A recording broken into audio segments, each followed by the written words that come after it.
So much for joining today's conversation. I'm super excited that you're all able to make it to today's conversation. It's a very, very interesting topic, yes. And I'm glad that you all could make it. And I want to also apologize that we're actually supposed to discuss something entirely different today. We're supposed to discuss the final episode of Dubai Blinks and also give our thoughts about all the drama that had happened in the last few episodes. But then I woke up this morning, guys, and I've been really traumatized. I woke up this morning, went onto social media just to see what's happening. Because to be honest, I had sort of like been avoiding social media for a few days. So I just thought, okay, let me just go on there and see what's happening. So I went onto YouTube first, and the first video I saw was about this lady's story, Shanquella Robinson. Yes, Shanquella Robinson. And I started doing my own research. I mean, guys, I'm all the way here in Nigeria, so there's only so little that you can actually get from the internet. So I was literally jumping from one social media platform to the other. I spent up to, I think, 3 hours, to be very honest. I spent up to 3 hours because I woke up really early as usual. So I spent about 3 hours just following up on the story, getting different narratives from different angles, different analysis, listening to different news stories.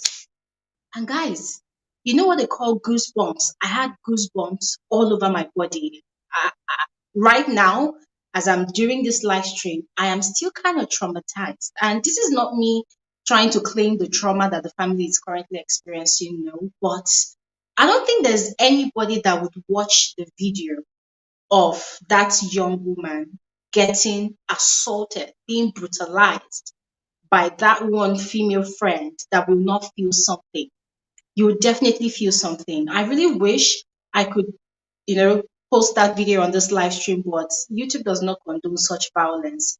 Yes, so if you want to see the video, it's very disturbing and triggering. But if you want to see it, just go onto Twitter and check the hashtag, and you find the video. But the video was so degrading to that young woman. She was literally naked when the friends were not okay, not all the friends, but when that one friend was actually beating her up. Guys, the story is very, very messy. It's very messy. And I'm just going to give you guys a summary of what I have learned so far from all the findings I tried to do. The actual reason this happened is not yet out in the public as according to news stories from the US, the FBI is now on the case and they've issued out a warrant to arrest the 6 friends that are involved in this whole drama. So it is crazy. It is crazy. It is crazy. So this is what I found out. Oh, sorry guys, I got carried away talking about this. Let me officially welcome you all again. I see you all dropping your thoughts in the comment section. Thank you all so much. Keep it coming. And as usual, guys, I'm just going to say what I have to say briefly, and then I will drop the link. Yeah, I will drop the link to this virtual conversation so that you can click on it and join here and speak, because I really want to hear your thoughts about this. So apparently, Shanquella Robinson is a 25-year-old young woman. She's a graduate of a university. She's got 2 businesses. She's doing well for herself. According to people that have dropped their thoughts about her on social media, they said she's a very, very sweet soul. She's soft spoken. She's a loving person. And she had informed her family that she was going on a birthday celebration trip with 6 of her friends to Mexico. Now, according to the arrangements, they already rented a posh villa. They had an in-house chef, like someone that came to prepare the meals for them, and they were all having a good time. But then, in 24 hours, Shanquella Robinson was dead. What exactly happened?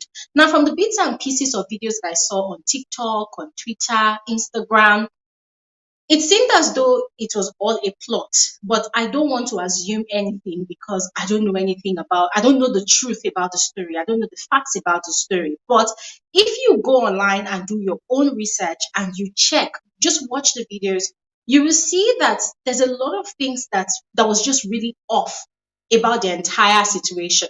So first things first, the first video that I saw was the lady herself, Shanquella Robinson, during a video. I don't know if it's a live stream, yes, but it was a video. She was looking for her friends in the villa. Apparently, the villa was quite spacious.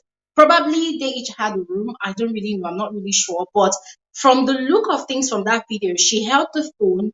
She was looking for her friend. That she was talking about getting naked on time.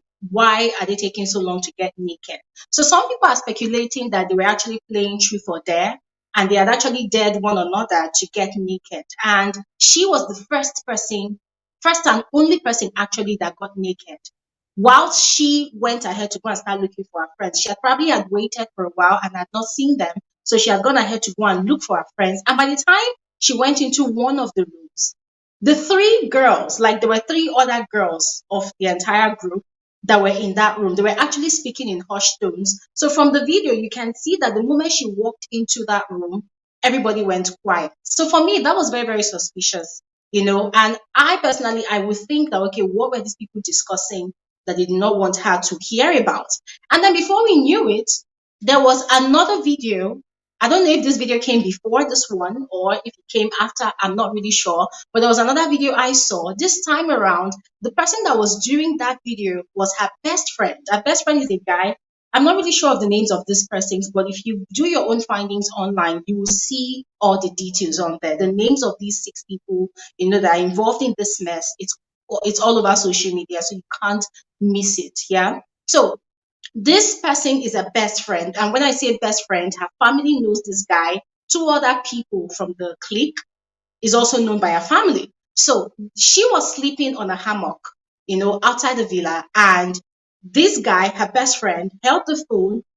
And what was he saying? Oh, people, we have our first dead body here. And so when I heard, I'm wondering, like, okay, I don't understand what's happening, guys. The whole thing was just scary. It was just scary. And this guy literally used Shanquella's Instagram account to make that video with her own phone and then uploaded it to her Instagram. So apparently, it's people that follow her on Instagram that saw that video and downloaded it. And this lady was sleeping peacefully where she was whilst her best friend was making that video. Now, fast forward to the viral video that really shows to some extent what really happens to this young woman. She was literally stark naked, guys. She was stark naked. And then somebody held a phone and was recording the whole episode right in front of them. How many of them were quite there? And there was this other person, which, according to a particular video I watched, this lady says she interviewed one of the police officers, from Mexico where this whole thing happened. And the police officer gave her the permission to release the interview that she had with him. The police officer said that this particular person, that was assaulting Shanquella is actually a transgender. Like, this person used to be a man and now is transitioning into being a female, right? So the first thing I saw on that video was this lady holding her hands up and saying, okay. And from the look of things, this was someone that probably had just had maybe a confrontation and was trying to dead whatever was going to come out of it. Probably the other person was spoiling for a fight and she was not ready to get violent. And she said, okay, this sign that she gave said, let's end whatever is about to happen right here and now. But guess what? The other person pounced on her and was beating. Oh my God, guys. This other person was literally punching this. Oh my God, like, she was literally battering this girl barbarically, battering this girl like she was possessed by some sort of demon, battering this girl, punching her, using the knees to kick her face, guys, I can't even describe it. If you watch that video, you get, it's very, very triggering. You go through a million and one types of emotions, but most of all, what you will feel is fear and rage. Fear because the human body is very delicate. You know that the human body, anything can happen. Just a scratch and there's blood or something. You're bleeding or something, or maybe a bone is broken or a vein is torn.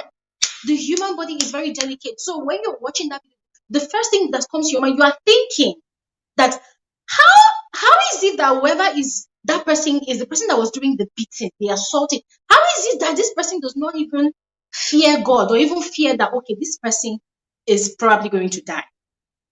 So this other person kept on pouncing on Shanquella Robinson, right? And the idiot that was behind the cameras that was filming this whole record was literally saying to her, Kella, at least fight back. At least fight back. I'm like, does this even look like a fight? Does this even look like a fight? Ladies and gentlemen, what I watched, I know it was a short video, but that did not look like a fight. Because obviously one person was doing the pouncing on, one person was doing the battering, the other person was at the receiving end. And the result of it all, from the autopsy result, is that she died of a broken neck and a broken spine. A spinal cord was broken. And now I saw another video this morning still. And from that video, the young man was saying that there's another recording. And from this other recording, it shows clearly that one of the female friends that was present there, also joined in beating up Shanquella Robinson. And what that person's role was that she literally used her elbow to sort of strangle this lady and smashed her on the floor like how they do in WWE wrestling matches. Slammed her on the floor, and it was at that point in time that her neck broke and her spine broke as well. Guys, the story has not ended though. The story has not ended. Now, after this whole thing happened, this group of friends, 6 of them, they put a call through to Shanquella Robinson's mother and told the mother that she was having difficulty breathing because she had taken overdose of alcohol. Guys, look at the whole conspiracy surrounding this whole thing. They said she had taken alcohol, she was overdosed, and she was finding it difficult to breathe. They had paid a certain amount of dollars to a nurse to resuscitate her, to take care of her. And then before we knew it later, they were demanding for $5,000. To do what exactly? $5,000.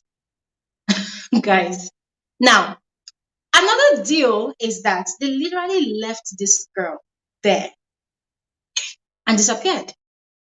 They left her. Like they painted this picture of, oh, they traveled, they were having fun, and she got drunk, and probably her body could not really take that much of alcohol, and then it kind of restricted her breathing. She probably kind of choked on alcohol. But when the video came out, the mom saw that, oh my God, these are the same people that have actually come home with my daughter to visit. These are the same people that my daughter calls friends. These are the same people that my daughter mentioned that, oh, she was going on a trip with. Her boyfriend was not there with her because these group of friends, they claimed that it was supposed to be a friendship getaway to celebrate the birthday of one of them.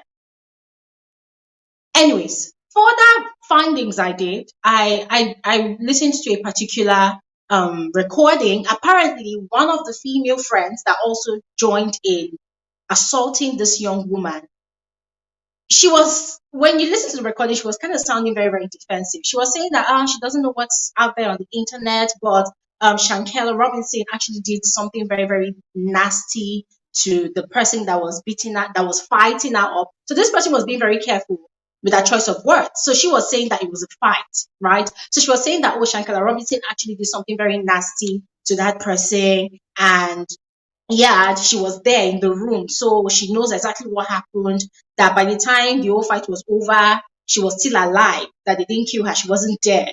That for her personally, if she had issues with her friend, she was going to fight with her friend to trash out the issue. Guys, I hope as I'm talking about this thing, and possibly you have done your own research, you see that there's a lot of things wrong with the people that meted out this barbaric act on this young woman. There's a lot of things wrong with their mentality. There's a lot of things wrong with their IQ. Then, from the investigative conversation that this other lady had with the Mexican policeman, they said, from the police report, they said they had taken her to the hospital. The whole thing happened about probably 3 p.m. or thereabouts, and then about 3 hours, 5 minutes later, she was dead. But then by the time they did the autopsy, the result came out proclaiming that this young lady had died 15 minutes after they had snapped her neck broken and had, smashed her on the floor. So it now looked like there's a conspiracy happening somewhere. And then the deal again from a private chat that was shared with this lady that was doing her own investigation stated that the police that these friends called to clean up the case or to handle the case had actually taken $17,000 from Shanquella Robinson's box, her travel box. So, guys, it's crazy. It's crazy. When I say I'm traumatized, I'm not even kidding you guys. And I'm more traumatized because I think it was earlier this month I saw something like that happen here in Nigeria. I don't know many of you saw that video. Still again, I cannot post that video on this live stream because it's also very, very disturbing and YouTube does not condone violence. So the one that happened in Nigeria, thankfully the young girl did not die. When I say young, this girl is actually very young. She's not even up to 23, I'm sure. Yes. So apparently this young girl was fighting over a boyfriend. Like she had issues with her friend in the same university hostel room. Yeah. So from the video, she was slapping her friend. Nobody knows what even happened before then, but she was slapping the friend, and it seemed like they were going to fight. But the friend sat down and kept quiet. Before we knew it, I don't know if it was that very day or the next day, that friend apparently that friend is an only girl child. She has about, I think, three brothers or two brothers. I can't really remember how many they are. And her father was a professor in that same university that they all were. So this girl went home to report her friend to her family that, oh, because of a boy, apparently the boy that they were fighting over is the boyfriend to that her friend that was actually slapping her. That, oh, because of a boy, her friend beat her up in the hostel. Guess what? The father of this girl, her brothers, I think two or three of them, including the girl, they stormed the hostel. They brought out that girl. No, before they even brought her out, the brothers started beating up this girl inside that room. They were beating up this girl, punching her face, punching her all over her body, dragging her hair. Then they took her outside, and the father of this girl carried a very, very heavy stick and was flogging this girl like a criminal. They beat up this girl so hard with stick. In fact, anything they found around them, they used it to beat up that young girl. Now, to make the whole thing more degrading, more disgusting, after beating this girl up, her body, if you look at her body on that video, it looked like she was having swollen bones. She had bruises all over. The father of this girl carried a scissors and tore open the top of this young girl. He said, yes, because of a man, you had the audacity to slap my daughter. I will deal with you today. This man is a professor. I think is it in international studies or international relations. He carried the scissors. This girl is just a young girl, as young as his own daughter that is trying to defend. He carried the scissors and tore open this girl's top, and she was not wearing anything. So her boobs were out there. And whilst they were cutting up this girl, in fact, everything they were doing, from assaulting this girl inside the room to dragging her outside by her hair, beating her on the floor with sticks, with wood, with anything they found, and even undressing this girl or stripping her naked, one of the sons was recording. They recorded everything. What was their claim? We want to teach you a lesson so that next time when you see our daughter, you will not try that nonsense. Thankfully, the internet did not sleep on that one. People made a lot of noise. People, talked and talked, tagging the Nigerian police, tagging different justices in Nigeria, tagging different lawyers, human rights organizations. And thankfully, that entire family was arrested. I don't know what's happening with the case right now because the thing about social media, when something crazy like that happens, it trends for maybe 1 day, 2 days, or even 3 days max. And then afterwards, nobody talks about it anymore because, yes, obviously, everybody jumps onto something else that's actually trending. So when I was watching Shanquella Robinson's video this morning, guys, I don't know, I was just as traumatized as I was when I was watching this other Nigerian girl's video. It was scary. I was just thinking, guys, when I see videos like that, I also try to put myself in the shoes of the victim. And I'm asking myself, what was the last thing this girl was thinking of? Was this girl, because in that video, the Shanquella herself was not even, she couldn't even scream. She couldn't even scream. There's a difference when you give somebody a slap and the person shouts out of pain. And there's a difference between when you are beating somebody and the person is not even making a sound. At least something would trigger your mind to stop and look and say, okay, is this person okay? How come you're not shouting or reacting to the pain? So from that video, from Shanquella Robinson's video, she was not really even, she couldn't even shout. The pain was so much. So I was just thinking, like, oh my God, these people did that. And one or two of the friends, they've been doing Instagram lives or is it TikTok lives? And when you hear the way these people are talking, they sound so unremorseful. They sound so unapologetic. They don't even care. Instead, I mean, guys, they sound so flippant. Like, yeah, whatever happened is something that happens on the regular. Yeah, that's the way they're sounding. It happens every time, so it's not a problem. I don't know what the internet is saying. It's just so disgusting. So disgusting. And guys, it started making me wonder about the concept of friendship. Those people that killed this young woman that had a good life going for her, were they really her friends? I mean, thank you, Happy Mail. Happy Mail said it was a premeditated attack. Yes, I think 100% that this whole thing was premeditated. I think that this group of friends lured this young woman out of America, took her to Mexico, all in the guise of, oh, we're going to celebrate someone's birthday, got an in-house chef. Yes. Got an in-house chef. And then they did what they did. Yeah. Another thing that makes me so sure that it was all premeditated. That video Shanquella Robinson made herself, looking for her friends in the house. And then she found the females in a room. What were they whispering about? Why did they stop talking when they saw her? Guys, the whole thing looked premeditated. And what even makes it more glaring that it was premeditated murder was the fact that that one particular female was battering this girl. Like, guys, if you watch this video, she was literally carrying this girl, flinging her here and there, like, and the girl, she looked very light. Just carrying this girl, flinging her here and there, beating her, using legs, using the knees.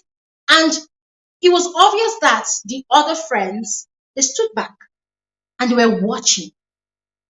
How evil do people become that they see such a thing happening in front of them and they are watching? Is it for entertainment? It's a different thing when you're watching the sport of boxing. Boxing is a sport. It's a different thing. And that's because two warriors are playing sports, the game of sports. They understand that it is a game of sport. So there's an extent to which you can actually box your opponent, and that's why there's a referee. Yeah, that's why there's a referee, and that's why there's a winner, and that's why there's a loser, and that's why the opponent in a boxing match or even a wrestling match, they have limits. They always train hard to stand up against each other. So you know that it's a level playing field. If two warriors in a boxing ring wants to go at each other, they know that yes, at the end of the day, somebody's going to win something. Maybe a golden belt, or maybe money, or maybe a title. So this was no boxing match. So the fact that the other friends, they just chilled in the background, and then one idiot, Oloshi Buruku idiot, the person carried phone and was recording and was telling Shanquella Robinson, oh, at least fight back, fight back. Fight back what? That wasn't a fight. It was not a fight. That was a mission to take that girl's life. And it just made me wonder, like, oh my God, were these people, see, no matter what,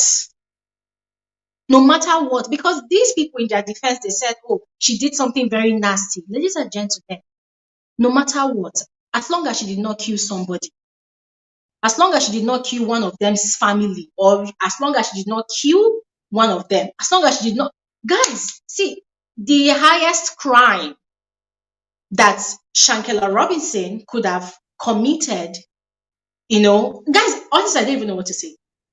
But there's nothing that she could have done that would warrant such. That's like you just put a judgment on someone's life that, oh yes, I don't like this person. This person messed with me. I just want to kill this person. Who gave the friends the audacity? Who gave them the right to decide if Shanquella Robinson lives or not? They've done the burial. They've done the burial. She's gone. I saw somewhere that she has a child. I'm not sure if that's true, so I don't want to speculate. But what those friends did to this young woman is so evil. And the only thing I am praying for right now, guys, that I'm really investing all my emotions in praying for, is that justice gets them.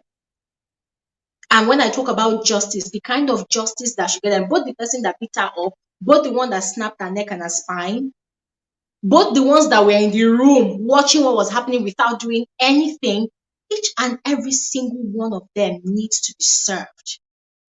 They need to be served. Guys, it's paining me. And if you've seen that video, you will understand my pain. I'm just going to quickly go ahead now and share the link. Yes, I want to talk about the concept of friendship, but I just feel like, no, the problem is not with Shanquella Robinson. So this is not the time to even start talking about, if you're going on a girl's trip or a boy's trip, check the kind of people you travel with. Because these people that actually did this thing to this young lady, they are friends of this girl. Some of them, I think 3 of them, they said they've been friends since they were teenagers. So the question is, how well can you even know people? Even people that are married, they don't even know each other 100%. I've seen stories on the internet about couples who have been married for over 20 years, and then just one day, one of the couples snaps and then picks up a knife and stabs their partner. So this is not even an actual conversation of, you have to be mindful of people you call your best friends. Sometimes you don't even know these things. But people who are evil will always be evil. Sometimes there are people you think, they've got my back for life. But then the thing is, you don't really know the heart of man. That's why the Bible said it, that the heart of man is desperately wicked. You cannot really tell what is in the heart of man. So how careful can we be? How careful can one human being be? That young lady obviously did not know that she was going to die on that trip. Just an innocent trip. My friend has a birthday. She left her 2 businesses, left her life.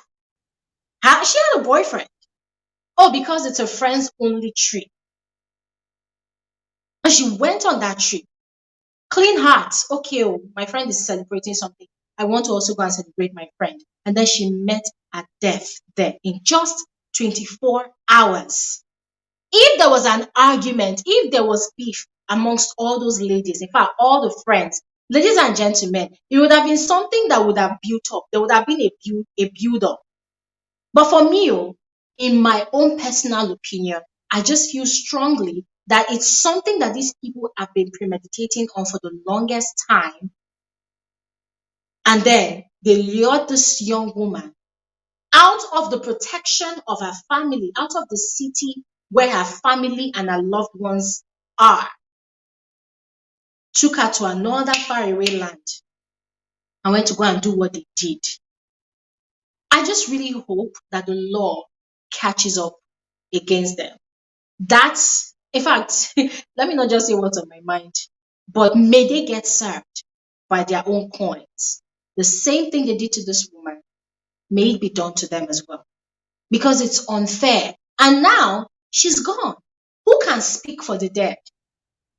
Who can speak for the dead? I was going to ask, is there no CCTV cameras in that villa that these people rented? But then I remember that, okay, if it's really premeditated, they probably would have pulled it out. They probably would have told the owners of the villas that, we're possibly going to get freaky. It's someone's birthday. We're adults, so we don't need we need our privacy. So they probably would have removed it. But if there is, please, the authorities should check it. Because now, I think 2 or 3 of the friends, they've been yapping their mouth on social media, being all defensive, defending themselves, trying to make it look like Shanquella Robinson actually did something very, very evil to all of them, or even to 1 or 2 of them. And that's because she's no longer on earth. She's gone. So she cannot speak for herself. She cannot defend herself. So now they are yapping their mouth, defending themselves. So let me just quickly share the link to this conversation. Guys, I would love to know what you think, especially for those of you who are in diaspora that have been following this story. Please, I would love to hear your thoughts about it. So just go ahead, click on the link in the comment section below.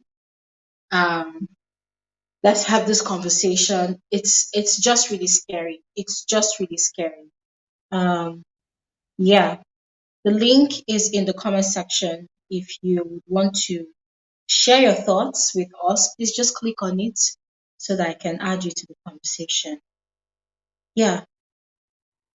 But still, even if I don't, honestly, guys, nobody can blame that young woman, that, oh, why did she travel with her friends out of the safety and comfort of her home, of her family?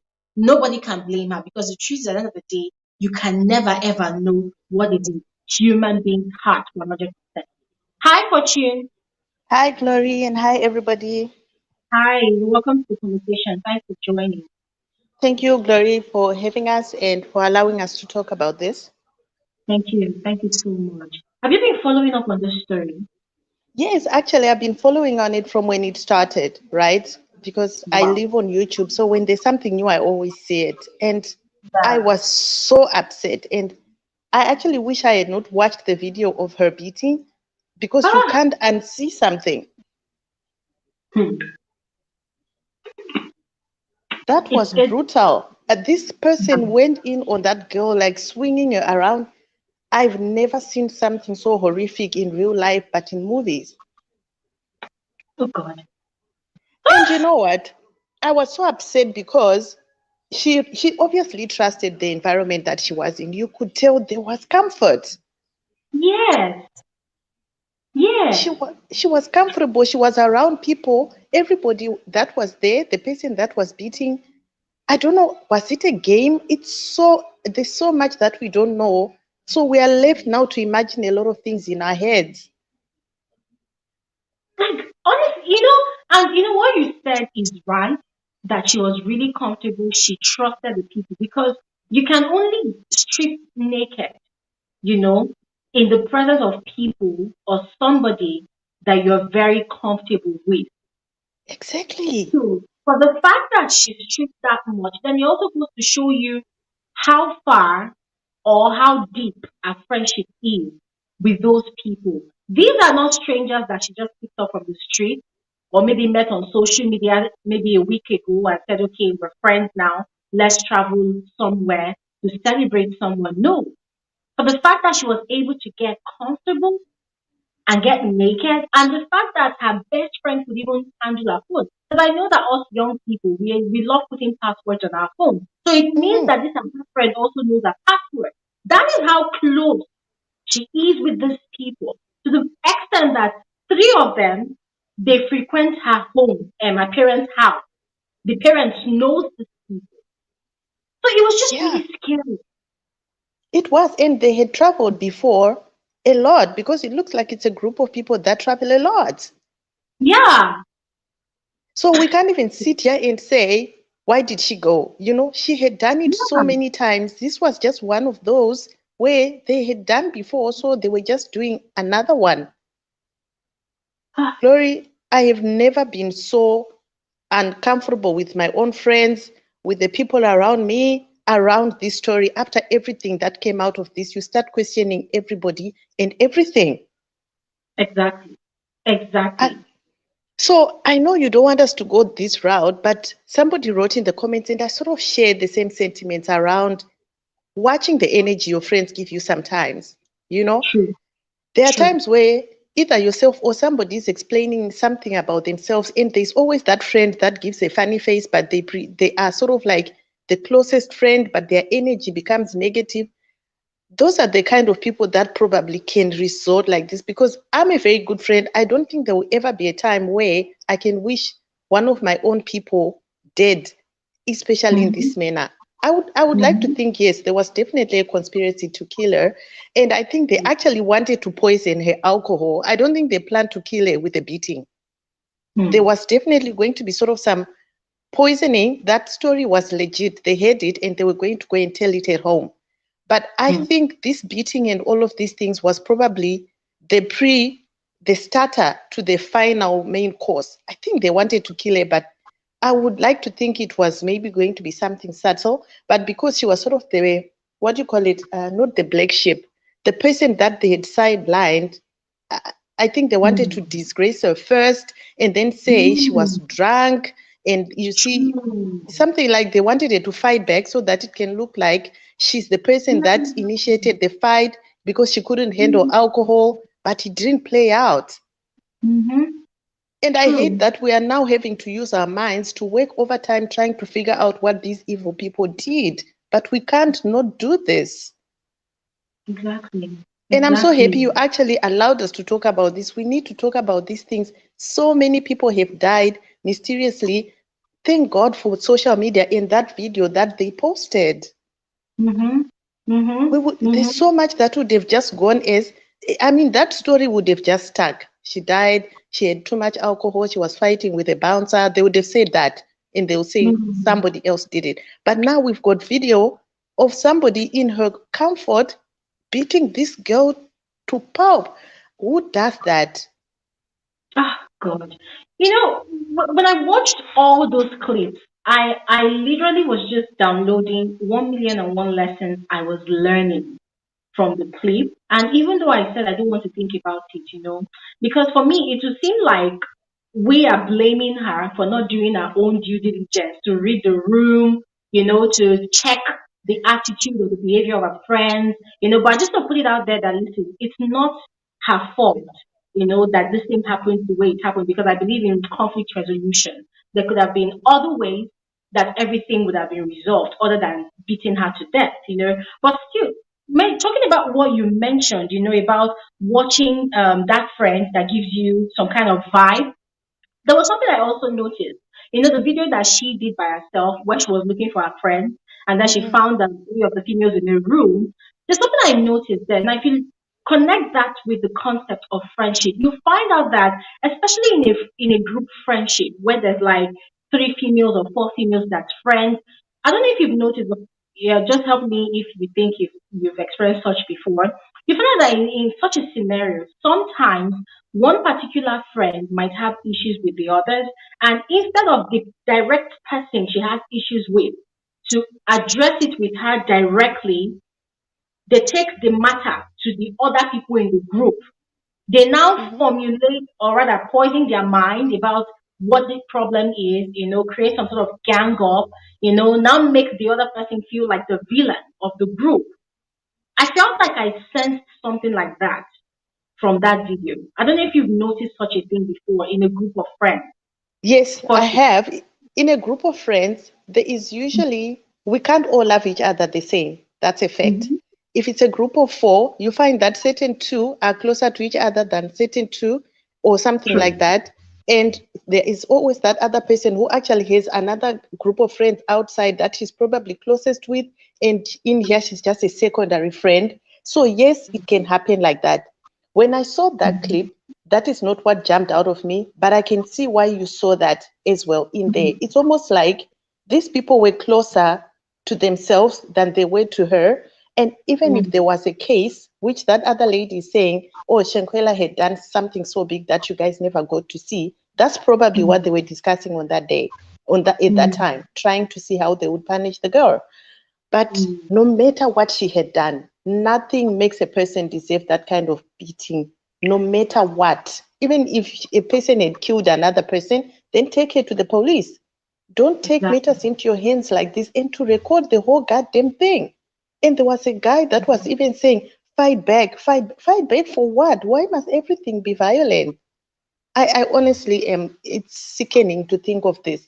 And I think like to think of what was going through her head when she was receiving this kind of treatment, being shamed like this, people recording her naked.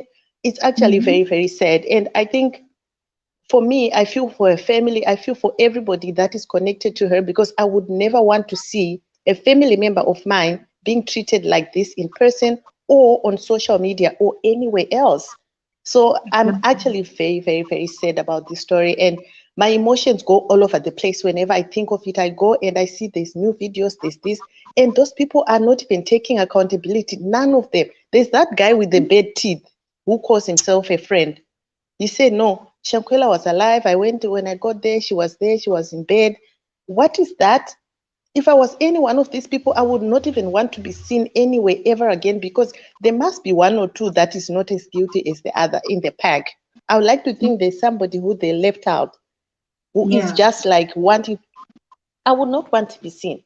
But now that it's happened, I don't know what lessons we can learn from this. I'm not sure what that lesson is, because I really did start judging my friends. I did when this happened, unfortunately. I just Honestly, started I don't blame you. I don't blame you. No, fortunately, look. I don't blame you. And I'm going to be very honest about this. When I saw that video, obviously I was really traumatized. My day was completely washed up and messed up. I lay in bed till 12 p.m. I couldn't get up from bed. I was scared. I was shocked. But then I was now happy and thanking God that I don't have friends. I have acquaintances, but I don't have friends that I can say, oh, come to my house, do a night cap, spend the weekend.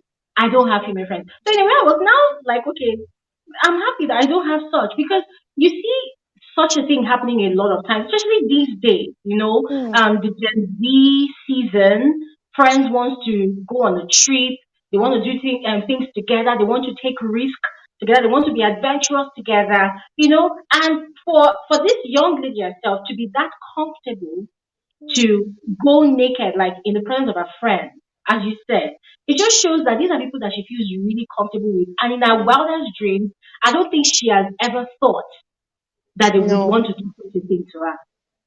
But So that shows another you the side, level of trust she has for them or had for yes, them. Glory.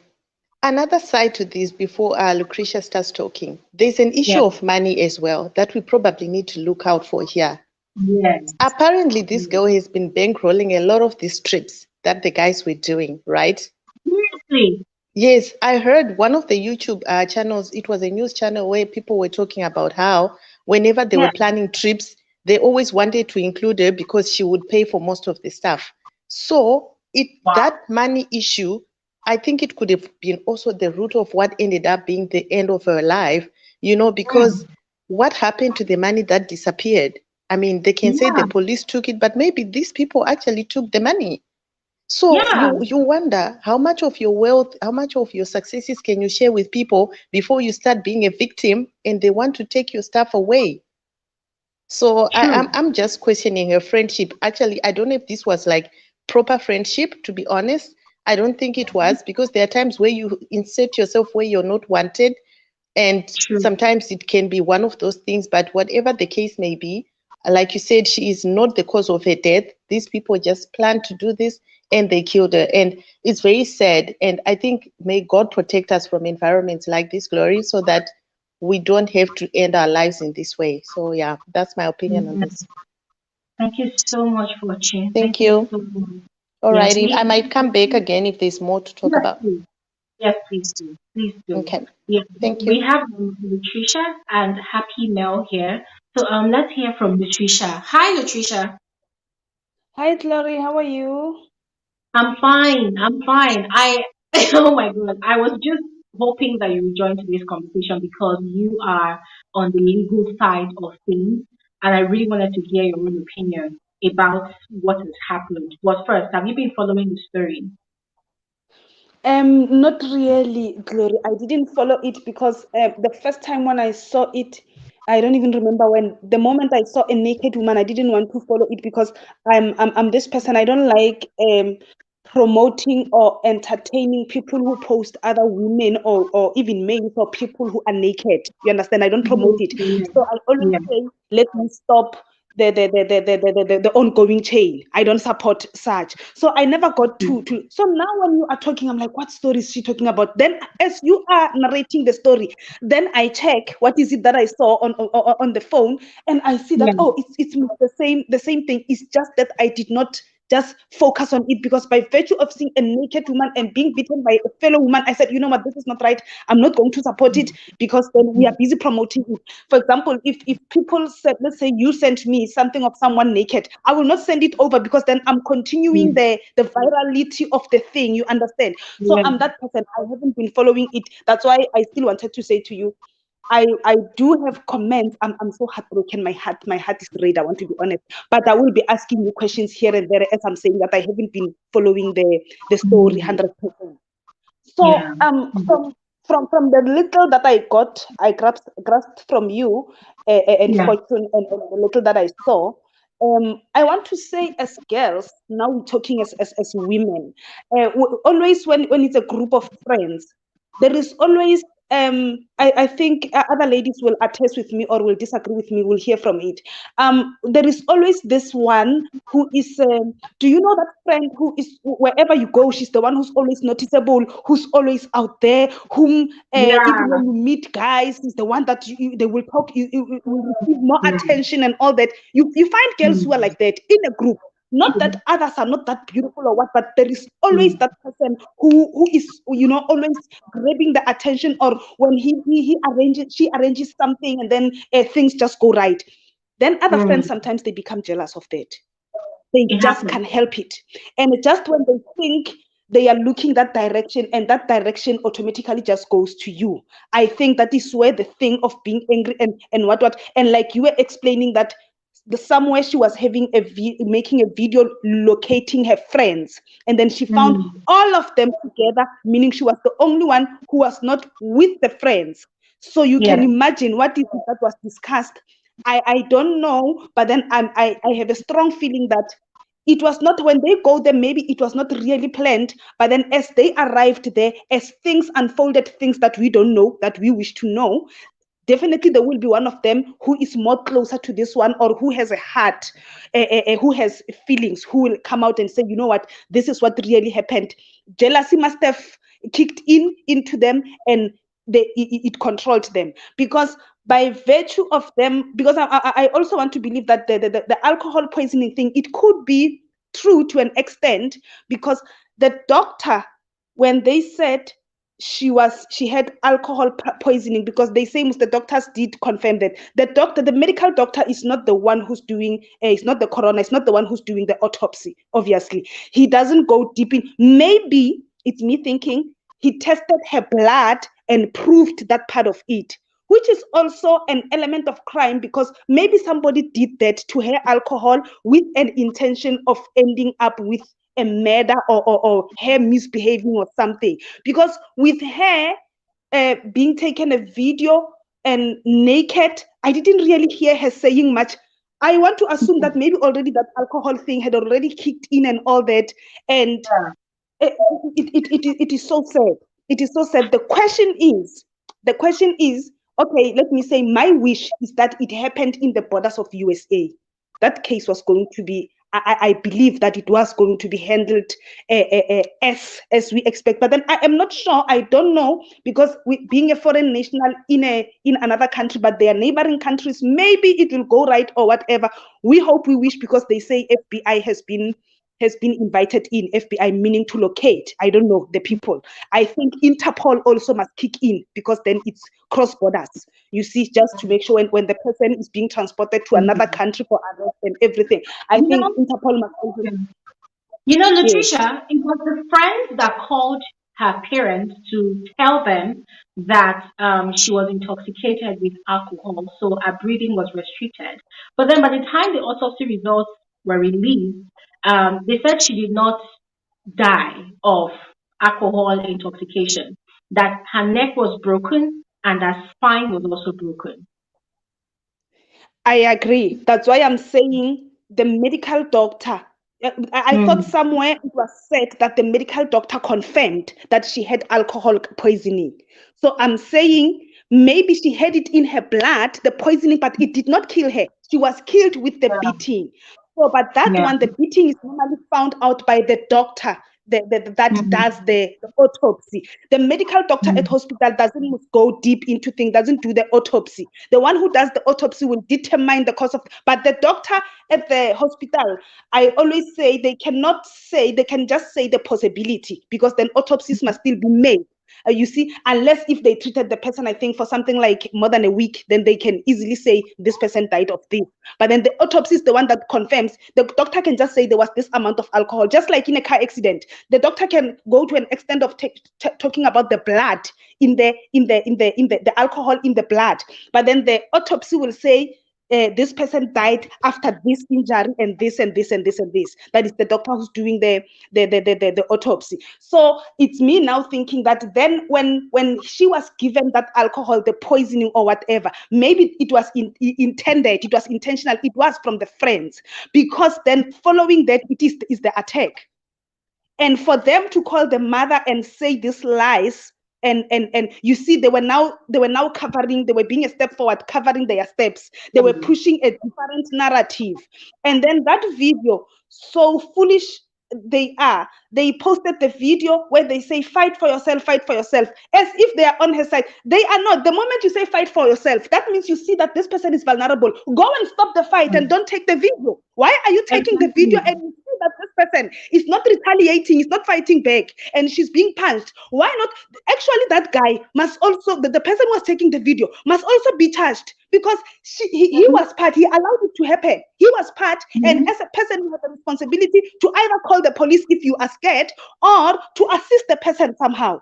So, but you even have a phone. That means you have access for communication. Why not make a call with that phone instead of taking a video and call the police or call the hotel managers or the security or everything? That person who was taking the video as well must also, I don't know who is it that is being charged anyway. I'm just saying, if that one, they are only charging the one who was beating her up, the one who was having the phone as well, and then the one who called the parents and lied for lying, Mhm.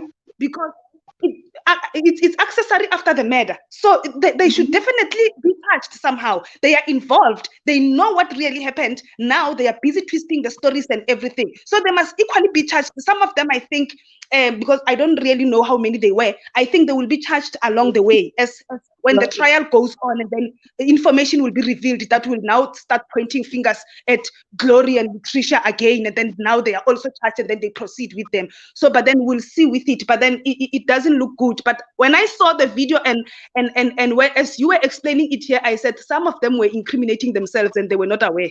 That thing of just Mhm. taking a video, and it's a male person, that one, that means we are expecting that you are muscular as a person. Yes, you are not a macho man, but then you can do a difference. And by virtue of having that phone and not taking, instead of calling the police or the security or whoever you can call, you are taking a video. No, no, no, that's off. No, that's off. Oh my God. Oh my God. That's, And you're so right. yeah. That person could have easily called the security of the hotel, the villa, wherever they were, but that person chose to be quiet. But what I'm really interested in right now, yeah, from a legal perspective, do you think there is actually a sentence for all of those people who were partying in the entire episode? Exactly. There is. Because there Okay. is assault already that we saw, and the autopsy says this person died after a neck has been broken, and that can emanate from the assault. Mm-hmm. There is an assault case that you can open, and then the prosecutor, when they look at the level of injuries, they turn it into attempted murder because of the extent of the injuries. They were close to killing this person, or the extent of the aggression that you used. While I can beat you up with a hammer, Glory, and you survive. That is not assault. That is attempted murder, because a hammer can kill a person. It can create a grievously harm your body, but then it can extend to death. You understand? So I Yeah. think the one who was assaulting, the assault, as long as they can prove that from the assault led to the neck being broken. I don't know what else they said was proven. Yes, and then whatever, and then if that is possible by the beating, if that can be equivalent, because then in court is another story. When we talk here, it's simple, but then in court, it has to be possible that if I punch you next to your ear, your neck will break. I'm making an example. It has to be proven by experts. You see, then after that is where it will easily. But then I can promise you, there is an element of crime. Whether it's murder or it's what, it will depend with the country, it will depend with the witnesses and with the process of the trial. But then there is an element of murder. I will even call it a Schedule 6, because then it goes to, it is a contact crime, meaning it's a risk to someone's life. It was a contact crime. So definitely there is an element of crime, but then we'll see. It will depend with Mexico. I don't know how I've never really followed them on their cases. Okay. Wow. Woof! This is crazy. This is crazy. This is very crazy. crazy. Then you see that guy who's saying fight back, but they will say that means with your mind you could see that there is a fight. You could see that this one is getting injured, and she is not retaliating, meaning the person, somebody is under attack. As a person, if you see the wrongfulness of it, then that means your mind, a reasonable man's test, they will do, for example, a reasonable man's test, that a reasonable person, even if you don't know these people, they are fighting, and you see the other one is really being beaten up, you will try and help, or call the police, or call someone for help to come and assist. So they are in a hotel, there is security. By the time police come, security would have came in and assisted. You can run to reception and come back if you say there was no network or whatever, because there will be excuses, I'm telling you. You see? So you can run to reception and scream for help. Somebody can come and say, but you are busy taking a video. Comfortably so. No, there's something is not right. No. Exactly. Exactly. Exactly. Thank you so much, Latricia. If you can just hold on, let me quickly move on to Happy Mel so that she can also share her own thoughts about this whole conversation. All right. Hello, Okay. Happy. Hello, Happy. You can unmute yourself. Hi, good evening. Hi, good evening. You're welcome to the conversation. Thank you. Thank you. Yes. See, So first ev- off, how do you feel about this whole incident? it was I think I was very pissed from the first day I heard it. As soon as he came outside, I was following up because this is ridiculous. I watch a lot of true crime, so I know it was just ridiculous. So let's start from the very beginning. She went there with 6 friends, and these 6 friends, they've been friends since they were teenagers. So it's like she came in to join through the best friend. That's how she joined that friend group. Oh, So it's like she was the odd one. And usually with friend group, you have to like coming in as one person, then you are joining into a friend group. You just have to be very careful. These people had been friends since they were teenagers. So they share a stronger bond. And then number two, the guy friend she joined in that friend group with obviously was somehow jealous of her because she used to take him along with her on her business trips and whatever. But there were some Instagram videos that showed that. Now, that was the same friend that after everything went to her mother's house for 4 days. You see the evil. So you had the opportunity to look at the mother in the face. You knew everything that transpired. That is why I said this was a premeditated attack. Because at some point, someone should have stopped. You know, it's a good Yes. thing that it's 6 people. And I know out of that 6 people, one person at some point will break and confess what truly happened. Maybe not of today, course. maybe it will happen. Because it was just ridiculous. The woman was being attacked. You claim you were the best friend. You had a phone. You were recording. And then you were telling her to fight back. What's the meaning of that? They were even laughing like, oh, hey, fight back at least. I was like, what's the meaning of this? The woman was naked. You were making a video of her. Obviously you didn't have a good intention for her from the very beginning. Because no friend will make a video of another friend naked and being brutal. So I felt very pissed because it could have easily been me or you in that situation. Maybe we can claim we are careful or whatever, but at the end of the day, we don't really know the heart of man. That's one. Then let's go to the whole with the people in the room, would they be charged? Obviously, all of them are caught, even if they were not directly involved. You were there. I think they were in an Airbnb rental, and usually there's no form of manager. Maybe they'll have one manager, they may not even be around. But you could see that it was a house that they rented. While three of them were in the room, she came in, and then all of a sudden they stopped talking and all that. She should have been able to sense all this. Maybe she wasn't, but you could see that from the aftermath. Those three girls, they were not really her friend. So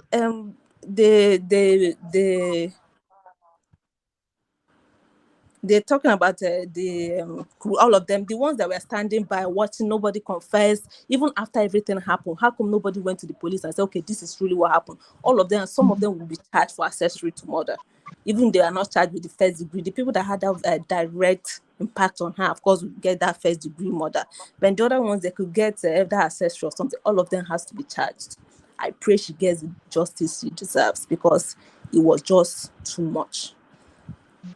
You watched it and you see how much of an impact it had on you. Can you imagine what that woman went through in the last minutes of her life? I can't even imagine. No, you can't. So about the blood test and for alcohol, I think the coroner checked and made the conclusion that it wasn't alcohol. There wasn't that much alcohol. Even though, you see, we as human beings, we like to lay judgment or whatever. I don't think any form of nastiness, no matter how bad you've been to anyone, deserves them killing you by their own hands. It doesn't deserve it. What could she have done? Like, sit and imagine what could that deserved that kind of treatment. I cannot think of one. So the whole issue was just, and then they took her to Mexico. Because if it was in the US soil, the US police would have taken it more seriously and they would have gone further than where they are now. So taking her to the Mexico, where they know, like, it wasn't the other I saw that they just say that they were indicted to be arrested from Mexico. I saw this one people are doing. Mexico should not handle this issue.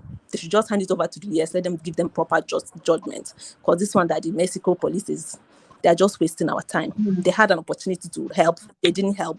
Whether they stole the money or they took it, we don't even know. There's gist out there that they were actually bribed to dead the case. That they were bribed to dead the case. It was, and I think they were the ones that also gave the report of, oh, she died like 3 hours, 35 minutes later. So it was when the autopsy results was released that it was actually discovered that she had actually died 15 minutes after the whole fight had happened. So they were kind of trying to cover the reason. Yeah. So it's the hospital and the police there in Mexico. Yes. Hey, this issue was just Yeah. But and thank God her mom asked for her body to be brought back, and then they did that autopsy, because this issue would have died and then they would have gotten away with that murder. So True. from the very beginning, we just thank God, and I pray for the mother, because the woman is a lot. She's going through a lot. You can imagine your child calling you, oh, I'm going over with some friends, and then all of a sudden she's dead. And These you know friends were one thing, evil, and I pray justice catch up with them. regardless, regardless of everything bad that has happened, regardless of everything bad that has happened, in a way, I'm kind of glad that she actually informed her parents of her whereabouts. Because you see, this is, I know we shouldn't be deviating for now, but this is something that's very common these days. There are a lot of people, not just young people now, but there are a lot of people that don't want their families to know the kind of lifestyle they live out there. So most of the time, you will just hear that someone's daughter or son is in a particular country, but the family does not know where the person is. Yes. Most of the time people just want to hide where they are going, and that's why where I am in Lagos here, they always say that even though you are stepping out of your door from your own house, at least let somebody know that, okay, I'm stepping out, I might go here, I might go there. So even though I'm not happy that she's dead now, I'm kind of still happy that she informed her parents that this is where I'm going, exactly where I'm going, this is what I'm going to be doing, these are the people I am going out with. Because imagine if she did not release that information to her people. this thing would have happened. They possibly would have just dumped this girl's body wherever Somewhere. they went, and that's where the case would die. Mm-hmm. Honestly. Or possibly the police will see the body and then nobody would know exactly what happened. So it's crazy, honestly. Thank you so much, Happy. Let me quickly Thank give the floor to Aji to contribute. Hi, Aji. Hi, Glory. Hi, you're welcome to the conversation. How are you? I'm really not fine. There's nothing to be fine about right now. Mm. This topic actually is so, I don't know, it's so traumatizing. Yeah. Uh, for my own mental health, I didn't watch the video when it came out. Mm. Uh, because that's something I can't comprehend to Yeah. watch. A woman being beaten down to death and no one is there to help. Mm. Um, but again, there's something like that story. The way it all unfolded was, I feel like the doctor, the manager, everybody in that place either was bribed or they knew about it. Mm-hmm. Because as a medical doctor, you're a professional. You're trained to save people's lives. If she went there and realized that this girl was not fine, she couldn't do anything to help her, why didn't she call for help? All she said was that the friends asked for her to be treated from the house, but clearly you're seeing that this woman may not be able to survive and you're not in the position to save her. So everybody in that place either was bribed or they knew about it somehow, because I'm imagining the screams she could, like she must have screamed. Mm-hmm. Like the chaos, someone must have had something, because the way she, like according to the I'm reading the news, they're describing the way she was beaten, like she was crying for help and she was saying, I don't want to fight, I don't want to fight. And one funny thing about the law, because the Mexican police categorized that crime as femicide. Uh, some people may go scot free, by the way. Not everyone is going to receive the sentence. Because I watch a lot of, unfortunately, crime things like on Discovery ID. A lot of people be there when someone is being killed and they're not charged. If you're not a phone, like if you're not directly involved, some people get away with it because there is nobody that is going to, especially if you don't have anybody to incriminate you that you were also part of the plot, you may not get any sentence. Or Mm-hmm. maybe they're arrested like 2 years because you didn't do anything or you witnessed. But it's so like sad, it's so sad. And I think people should take this as a learning, a lesson. Like, at least try to keep your circle small, really really small. Don't travel with anybody that you met in high school or whatever, because these are the people that she clearly met after they reunited after. It's not like they were friends all the way. And then she trusted them blindly to a point of going as far as Mexico, leaving your home country.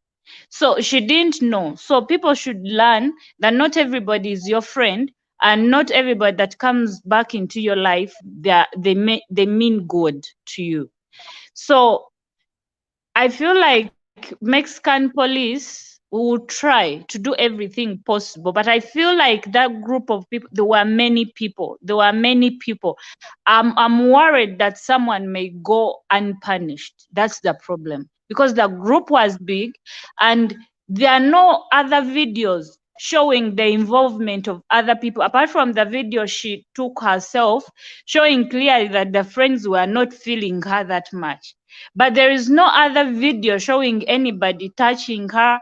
Like, it is only one girl that beat her down. So that one is going to be charged for femicide. That is obvious. But the rest, I'm yet to understand.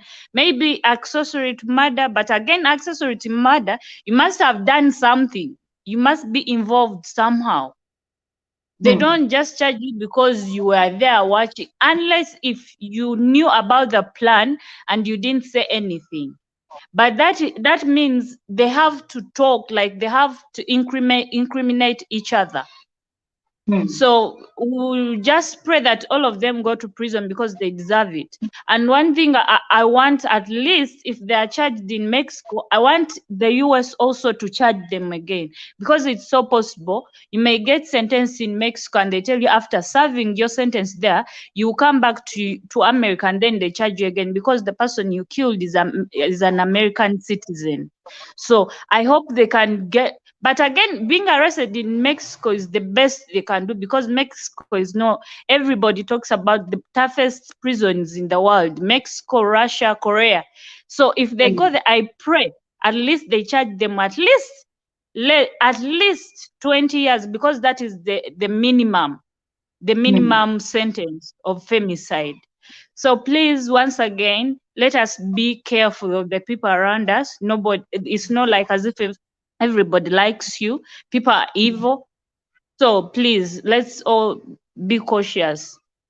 Thank you so much. Thank you so much, Aji. Before I move on to Rachel, I just want to invite Latricia to buttress your point, Aji. You made a very valid point about the law might go in the direction of what they see on the video clips Mm, that are out there. mm, Latricia, you're also mm. a legal practitioner. What do you think about that? Do you think that some people might go scot-free, or if they snitch on each other, they will possibly get all of them? Yeah, let me repeat again, like I said, that one, it will depend with the constitution of the said country, because they are the main people who are going to push this. The only thing that USA can do is just to give pressure. That's the only thing they can do, to give pressure to say our people. And remember, I'm not saying that will be the case. Remember, it is the victims and the suspects are not of Mexico. So the interest might be a little bit, let me not say much. But anyway, firstly, the first thing, the footage of that they took, it is not enough. That is according to Lutricia. I'm saying they should get the footage from the hotel or the whatever where they were in. They should get that footage of everything from their arrival and everything that will assist the investigation and even the court to say what really happened, and to wherever the places where they were going, so that we can also see their interactions, how they were interacting. We cannot rely on the videos that are to an extent. You get that? Before the fight starts, we need to get the full, and the footage of the hotel. It is more. It has more. It also has weight, more especially to can be used in court, because in most cases such footage is maybe at the garage or at the shop or whatever. They do assist, because then you get to see from the beginning and even the end and even the after. You get that? So it will be simple for us to get all this information to say, was she really sick there, and then did the doctors come there, like they are saying that. I hear now that Eju was just saying that they came to attend to her while she was there, and all those things. Those things, they need a footage. But then again, the hotels, they can easily say our footage was what they do come with such stories. But then I also strongly believe that one witness amongst them, it's going to crack. One of them, I can promise you, is going to crack during but it will still also depend on the laws of Mexico, because in my eyes, the way I see it, it is assault, but then the assault, it is the one that led to her demise, which means it's murder. So when I say it, maybe they did not plan it from when they were leaving their country. It started brewing as they were there. People start to be jealous. They see that, oh, all the nice guys are coming to you. For example, I'm just making a wild example. Girls, normally, we get jealous for that. Or maybe when we get there, the clothes that we are wearing, you're always nice and everybody's giving you attention. Then it starts there. But then you may find that it never starts from when they're leaving home. It only started there. And that's why to show that these people are evil, they started by degrading her. They reduced her by making her naked. We are not saying it's them who made her naked, but then she is now naked. They start assaulting her when she's naked, and then in the process, the other one takes a video. Those three things on their own, it shows that something was. That's where you see that there was a plan. Maybe that started while they were there. Because why wait for her to be naked and assault her? And they say because she did something, but did she really? Was it the way they assaulted her back? Was it proportional to the way they did? Because she was not fighting back. So what is it that they say that she did to them? So, but the hotel footage, according to me, I think it will assist the investigation because it will show their happy moments, their down moments, their up moments, their fighting and everything, supported by those on their phones. All right. Thank you very much, Latricia. Thank you Yeah, very much. Please stick around. so in Angie, that please way, stick but I around. don't want to be specific to say. Yeah. All right. Thank you. So Okay, just okay. to quickly move on to Rachel. Hi, Rachel. Hey Gloria, how you doing? I'm good. Hi, you're welcome to the conversation. Cool, it's been a while.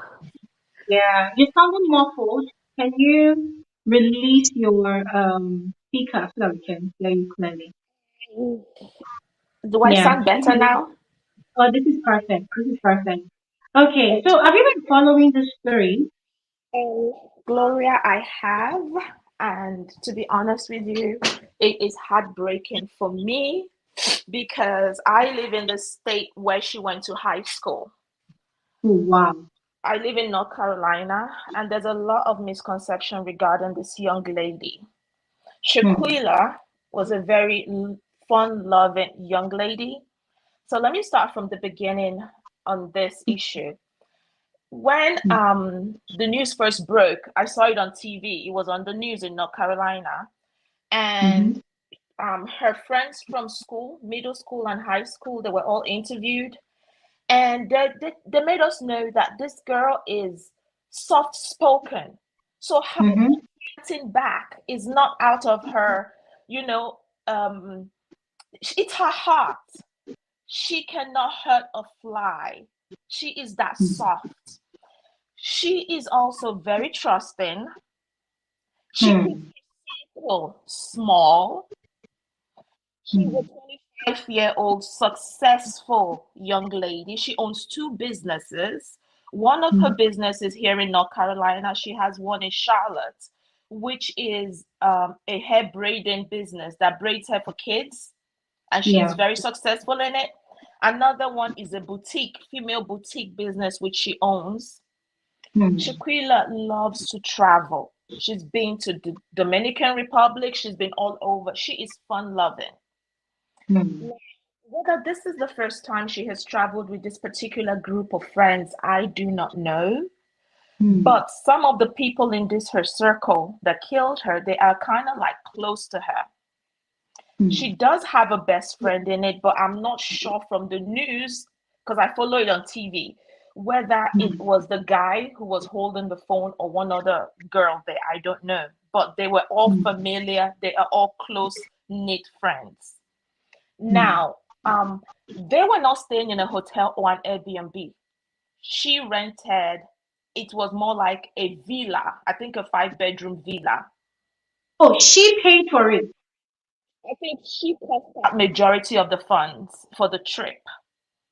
They Wow. all planned a trip to Mexico, and you know how it is when you plan group trips, it's a lot cheaper and stuff like that. And because she Mm-hmm. is the one who is making more money of the Wow. so she's loving. She's that kind of person. She's a kind person at heart. Whether she coughed out all the money, I don't know. But she was like, she brings everybody along. Hmm.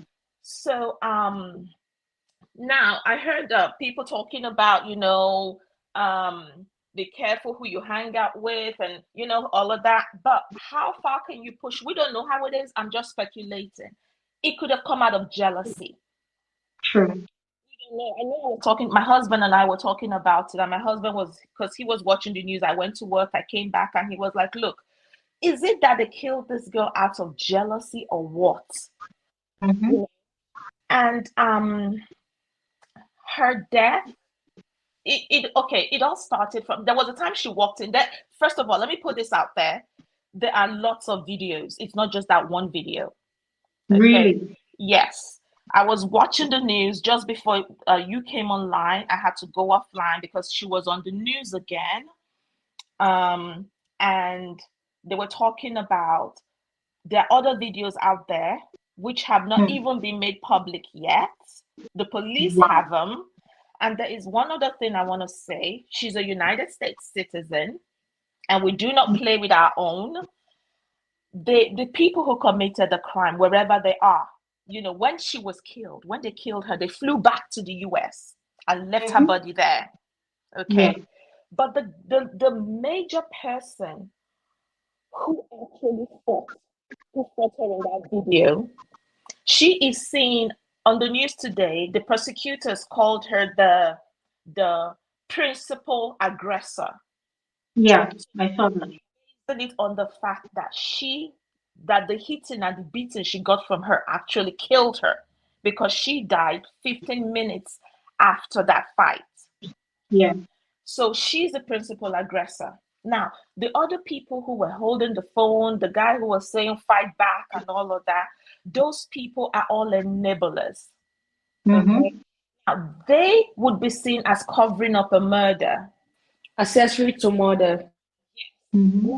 Another thing is, this is the United States, so laws are kind of We like. can hear you. You're Oh, muffled. can you hear me now? Yeah, we can hear you now. Okay, so just give me a sec. Let me run out to my car. Sorry, I don't want to make too much noise. Okay, Okay. so this is the United States, and the thing is that, in as much as we would like her to have the kind of justice she deserves, if the people who held the phone and not, let me, there we go. If the people who held the phone are not, do not physically involve themselves in that, the charges will not be as grievous as the person who actually beat her. Hmm. The person who hit her may not, if the person has a good defense attorney, the person may get off on technicalities of attempted murder, Hmm. not knowing that it would actually lead to her death. But the Hmm. fact that she died and they all flew back to the United States, leaving that one person there in the US, because now, as at this morning in the news, the United States government is seeking for her to be extradited back to the US. She's Hmm. still in Mexico. They're seeking for her to be. Seriously. Yes. It was on the news this morning. But they They're did seeking. a funeral for her. No, not Shanquella. I'm talking about the person who actually killed her, who fought her. Shanquella was Oh, buried oh. yesterday or the day before. So the person who fought her is still in Mexico. So the United States government want her extradited here to the US. Okay. So now Rachel, Rachel, can yes, you stabilize your device so that we can hear you? You seem to be drifting off and on. So stabilize your device I had so we to can come hear to you. my car to. Okay, can you hear me now? Yeah, we I'm can hear you. Just screaming. stabilize it. Okay, okay. So now the thing is, the way she was killed, and there's another video which I saw where she actually walked in on her friends talking, actually planning her own murder. Yeah. Yeah, they were actually planning on how to kill her and stuff like that, but she didn't know. So when she walked into it, they all kept quiet. Mm-hmm. Mm-hmm. So I saw the definitely, video. yes, charges will be brought against everybody in that group. But those charges, I don't know how to make the other friends. I don't know if it's possible for the other friends to actually get major time in jail because they did not physically cause the death. The person who caused her death may get off on a technicality of murder in the second degree or attempted murder, not knowing it would actually lead to murder because she died 15 minutes later. And there are videos stating, I found that out on the news this morning, there are videos stating that there were actually other fights. This was just Other a major fight. one. This was just a Other major fight. fight. Yes, she was involved in, if I'm not mistaken, about 2 other fights during the same trip before this one. Before this one that killed her. So it's a very messy, if I would use the word they used on the news this morning, it's a very messy case. It's very complicated. There are too many she said, he said. But like your other caller said, if the district attorney handling this investigation can actually give one of the friends or one of the girls leniency to tell them, okay, you will not get that much time if you can actually tell us what happened. Because one of them has to say something for this to actually stick. Because all they have is the fight that she fought with that girl that killed her. They don't know how deep this went. We don't know if it came out of jealousy. We don't know if she stole somebody's boyfriend. We don't know what happened. All we know is that she is the most successful in the group. She has 2 successful businesses. She finished from North Carolina, one of the high schools here. And she's just kind-hearted. She looks out for her friends. So for the same people who she looks out for to be the same ones who turn around and kill her, we don't know how it got this bad. We don't know what happened, but it is messy, and for her to get the kind of justice she needs, one of them has to really roll over on the others. I think there were about 6 of them, including her, making 7 who went for the trip. One of the 6 will have to roll over on the other 5 for them to get something that sticks on her. Other than that, it's going to be hard. I've had a cousin of mine whose son went to a barber shop to get his hair cut. He stepped out of the barber shop and he got shot. He died. They arrested the guy who shot him with the gun in his hand, took him to prison. He got to court and he told my cousin that his son was mistaken identity. This guy, I swear to God, this guy got out of jail 5 years later. He was only handed a 5-year jail sentence. Technicalities do play out, but if you have a really good defense attorney, anything can happen. But as per this case, it's not going to be handled by Mexico because this is the United States and they don't do you like that. Take, for example, that guy who was that hotelier guy who came from Maryland to Nigeria, who built a hotel and he got kidnapped and killed and all of that. The United States went back for his dead body. They went back for his dead body in Nigeria, brought him back here to Maryland. So, I mean, from here, investigations are ongoing. FBI is going over there to investigate the whole thing. That was how the truth came out.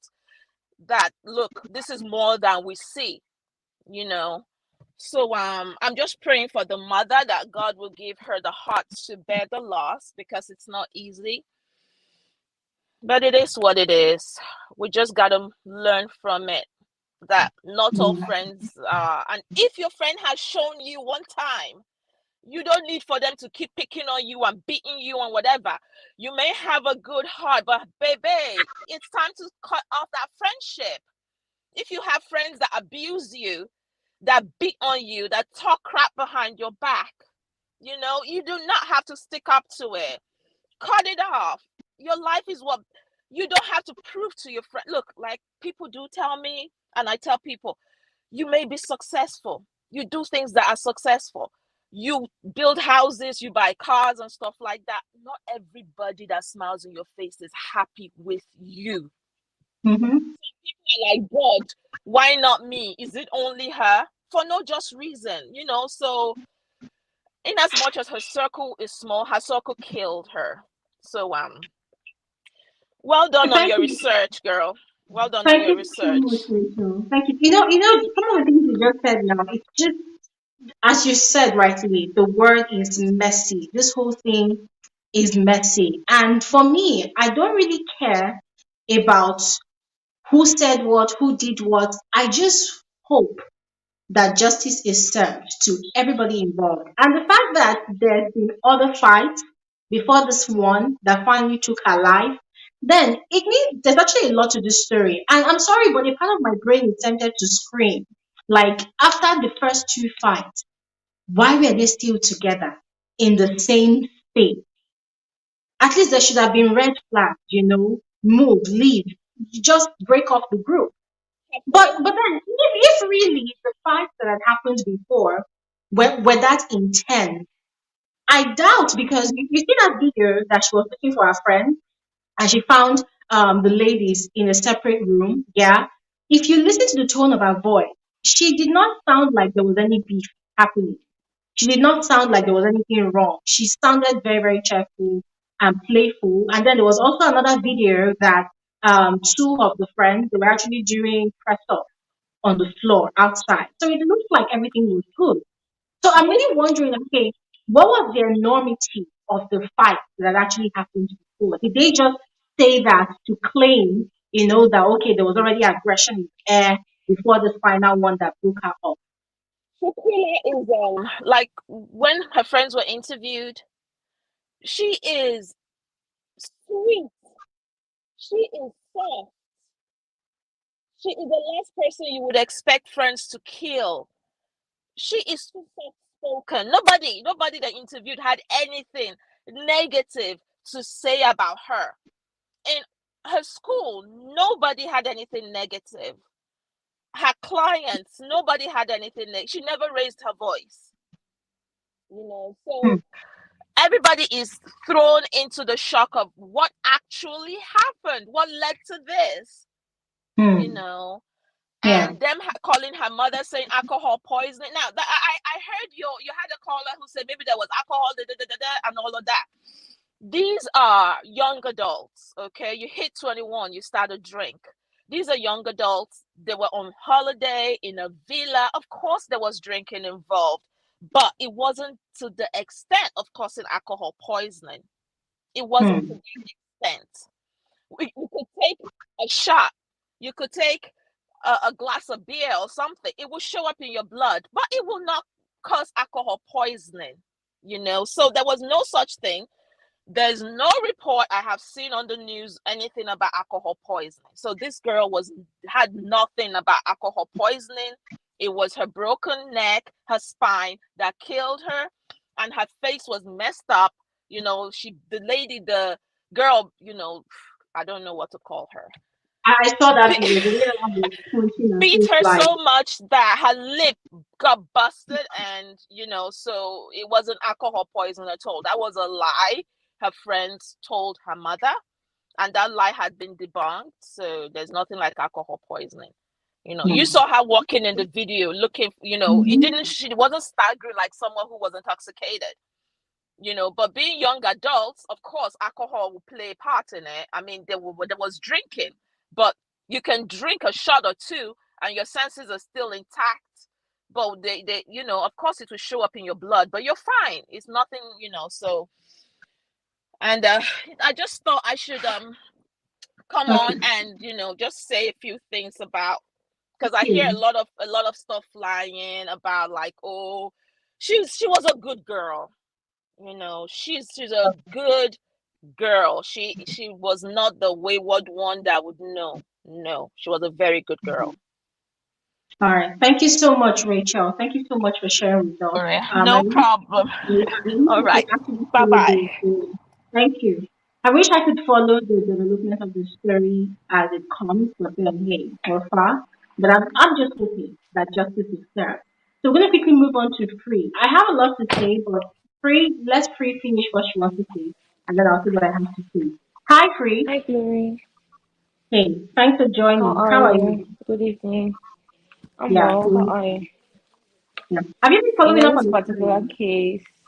Um, it's been very, very like personal for me. It's been hurting me a lot because for starters, I'm a true crime junkie. That's basically what I watch on my DSTV and all of that. But this girl's story really, really shook me, and I've been following up on it back to back to back from day one.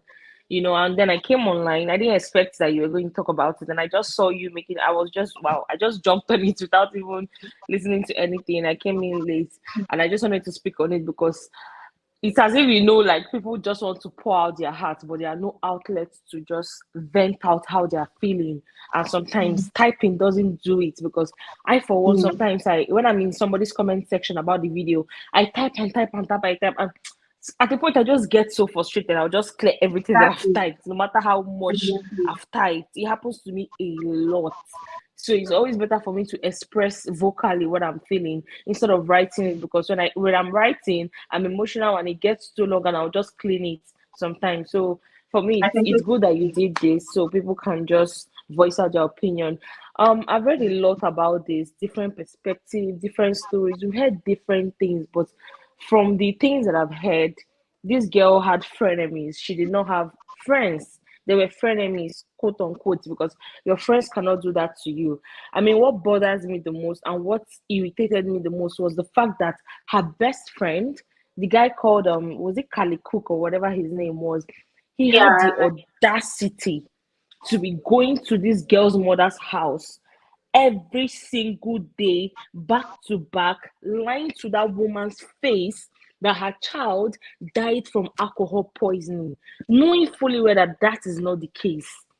That's why I always get angry when people use that word loosely, best friend. You know that title of oh best friend, best. I always get so angry when people use that word loosely because a best friend is no different from your sister, is no different from your family. A best friend is somebody that will take a bullet for you. This is somebody that, as in, you have known all your life. Like the person will write for you, whether you are alive, whether you are not alive. The person will be there for you. They will always prioritize you. But this person was not her best friend. I'm surprised that people are still calling him her best friend. No, obviously, she is the only one that took the guy as her best friend, but it was not reciprocated. It was a Mm. one-sided friendship, obviously. And from a lot of reports I've been hearing, they said it was envy. I heard she took 17K to Mexico. I also heard she paid for the villa more than 10K. She was the one that paid for it. She was a successful one. I even heard they bribed the police. There are so many factors about this. And in the beginning, when I heard about the story, I was thinking to myself, could it be that okay, this people, they just had a fight and then maybe they took it too far. They did not actually plan to murder this girl. That was what I was thinking before I watched the video. And I realized that that girl she was, as in, I don't know if I should use brutalizing her. There's no other word for me to use. As in, you humiliated her first by making her naked. That's how you humiliate somebody. Like, you bring them down to ground zero because they're naked. They don't have any clothes on, so they are bare. That's humiliation on its own. I don't care if they were Mm-hmm. going to the pool. I don't care because I watched the video when she was going to meet them and she was saying it doesn't take that long to get naked, hoes, where you're all at. I think that was what she was saying in the video. So obviously maybe they wanted to go and take a swim or something. I guess it was after that video that that fight happened. Maybe she was undressed already and she was waiting for them, but them, they were not dressed, they were inside plotting. And she's seeing that setting alone. That should have been a red flag for her. But oh well, she thought they were her friends and he moved on as usual. And her best friend was sitting there, or whoever it was that was recording her, this girl was beating on her. And the person recording told her that, Quella, won't you at least fight back? And this girl said no, and you kept recording instead of if it's not intentional glory, when they started fighting, that person will not be recording. The person and whoever it was that was inside that room, they will get in between them and separate them, like, why you guys fighting? Stop, don't do this. That's what friends do.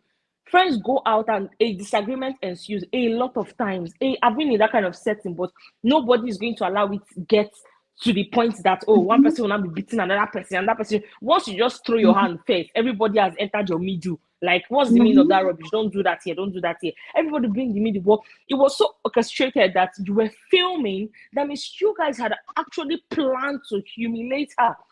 And I was convinced that, okay, maybe they didn't want to kill her. But after hearing all the facts, I think otherwise. Because why else would you be hitting somebody that is not hitting you back? That is not two fighting. You are the one attacking them. Two people are not fighting. You're the one hitting her. She's not attacking you back. She's not fighting back. She's just there on the floor, and you are hitting her, doing all sorts of things to her while she's naked. While she is naked. And then I heard that another girl, after the girl we watched in the video had beat her up and all of that, I heard there was another girl that actually body slammed her. And that was the final blow. Yes, I I heard heard that one. another That one girl really did good body too. slammed her. A girl that is Yeah. somehow whitish. I'm not sure. But Mm-hmm. they said after that girl, like that one was another part that they didn't show. The girl body slammed her, and that was the final blow. And then the Mm-hmm. police report in Mexico, they said she died 15 minutes later. And then in an autopsy that they did for her, I think in the US, they said she died was it 3 or 4 hours later? And I was like, are you Yes, it was in serious? Mexico that I think it was in Mexico that they were saying she died hours 15 later. I minutes. think it was the hospital. Yeah. Okay, yeah, I think the hospital, yeah, but the police reports that got there, they said it was 15 minutes later, and then the autopsy said something different. And then again, they said a doctor was called, I think a female doctor, quote unquote, and she was there. She came to treat her, and her friends insisted that she be treated on site. And I'm thinking to myself, if I am a doctor, Glory, I will not go to somewhere you call me to come and treat somebody. And I get to that Mm-hmm. place and I see that this person needs proper medical care at the hospital. And just like the lady suggested that take this girl to the hospital, she needs to be taken to the hospital. And they insisted that no, she must be treated on site. What am I still sitting there doing for more than 3 hours? What am I doing there? Like, I don't get it. They said the doctor was there for 3 hours or more after the girl died. She was the one that confirmed her dead. Like, why am I sitting there as a medical doctor? I'm sitting there, I'm saying that this girl needs help. When our friends are insisting that, oh, she just had alcohol poison. I'm a doctor. I can see that, okay, it's not alcohol. You guys had a fight. I can see her body. You guys have brutalized this girl. And probably you guys don't want her to go to the hospital because you know instantly the police will take up the case. Even if they don't allow her to leave, what I would have done in a position, I'll tell them, see, I don't have any other work to do here. Since you guys don't want to take her to the hospital, let me just leave. I've done what I can for her. Hopefully she recovers. I'll just act like everything is okay. Hopefully she recovers, okay? Don't worry, it's fine. Give me my money. And I go downstairs. I am calling the police. I am calling an ambulance because the whole setting Exactly. is weird. The whole Mm-hmm. setting is weird because there were people saying that, oh, what if the doctor was scared? Oh, what if they did not allow the doctor to go? What if they held her? I was like, see, sometimes you need to put your intelligence to the test. Just act like everything is okay with them. Tell them it's fine. She will recover. You know, just do this, do that. She'll recover. She'll be fine. I'll go downstairs. I will call the room service. I will call the police. I will call an ambulance. I will make a big fuss. I will create a scene. Every other person in that villa has to come out. And then they will be forced to take that girl to the hospital. But instead, the doctor sat there, a licensed doctor. You're supposed to save lives. You sat there with them for how many hours talking about God knows what until the girl started convulsing and she eventually died. Like, how can you go home and sleep knowing that somebody died in front of you like that? You watched that person die. You could have saved her. You had time to save that girl, but you did not. It makes me believe that that lady too was bribed because what in the hell? What in the hell? They were basically watching this girl dying. If it was not premeditated, immediately they realized that, okay, we've gone too far with this beating. Trust me, they'll be the ones to take her to an hospital. They'll be the ones to be rushing to carry her to the hospital and all of that. At least people will see that, okay, this is not malicious intent. It was just friends having a fight and then they went too far, but they were sorry about it. They took her to the hospital. They will be at the hospital and ensure that she gets help. They will tell the police themselves that, see, we had a fight, we had a disagreement, we are friends, but we never ever intended it to get this far. You know, it's understandable. It will make logical sense. But you guys sat there, you watched this poor girl die, and then you have the audacity to call her mother, telling her mom that it was alcohol. She has alcohol poisoning. I watched the interview the mother did, and the mother said they called her twice. The first one was to tell her that, oh, she's down, whatever. The second one was to tell her that the girl has passed. And the mother said that she believes that the first time they called her to even inform her that her daughter was already dead. And I agree with the woman. I They agree even with her. for $5,000 from the Dollars. mother, and they Yes. needed money for treatment. Thank you. Yeah. Thank you. Because the mother was talking about insurance, that, oh, why can they not take her to the hospital? She has insurance. They were like, no, this is a different country. It doesn't work that way and all of that. Her mom said she believed that her daughter was already dead by then. And I also believe the same, Glory. I think that girl was already late at that time. The total disregard you have for this woman. I am a mom and I carry my child for 9 months, and you have the audacity. You kill my child and you still call me, trying to make me look stupid. You still come to my house every single day, lying to my face. You are seeing me hurting. You're seeing me in a lot of pain, and you are lying to my face. I never used to be a fan of the death penalty, but after some years, my view changed because I realized that there are some horrible, horrible people in this world. Trust me. Before, it never made sense to me. I'll be like, no matter what somebody does, they don't deserve the death penalty. Oh, no, no, no, you can't do that. Oh, no, it's not okay. But I realized that some people deserve it, Glory. They do deserve it because people be horrible. Trust me, people be really, really horrible. And then my view on this changed. It was after one guy in the US killed his classmates, about 17 kids. His name is Nicholas Cruz, if I'm not mistaken. He killed his classmates, 17 of them, injured another 17. And the families of these people, these victims, they were gunning for the death sentence. All the jury in the case, all of them voted, only one voted against. And only that one person changed the whole like scenario, because according to what I heard, all the jury, they have to like agree. Their decision has to be like unanimous, like, okay, everybody votes for the death penalty, and only one was against it. And the boy didn't get the death penalty. The families, they were very heartbroken. They were very angry with the jury and all of that. And I understand where he's coming from, because how can you kill somebody's child and then you want to let the other person that killed that person go scot-free, or say, oh, let them live for the rest of their life? How? It doesn't work that way. To me, I feel like those people, they deserve the maximum sentence. But just like the previous caller said, unfortunately, not all of them will get the sentence. I believe that they will all be arrested, but I believe that the sentences will be light. I believe that the people that hit her, that really, really hit her, that's the girl in the video and the other girl that they say body slammed her.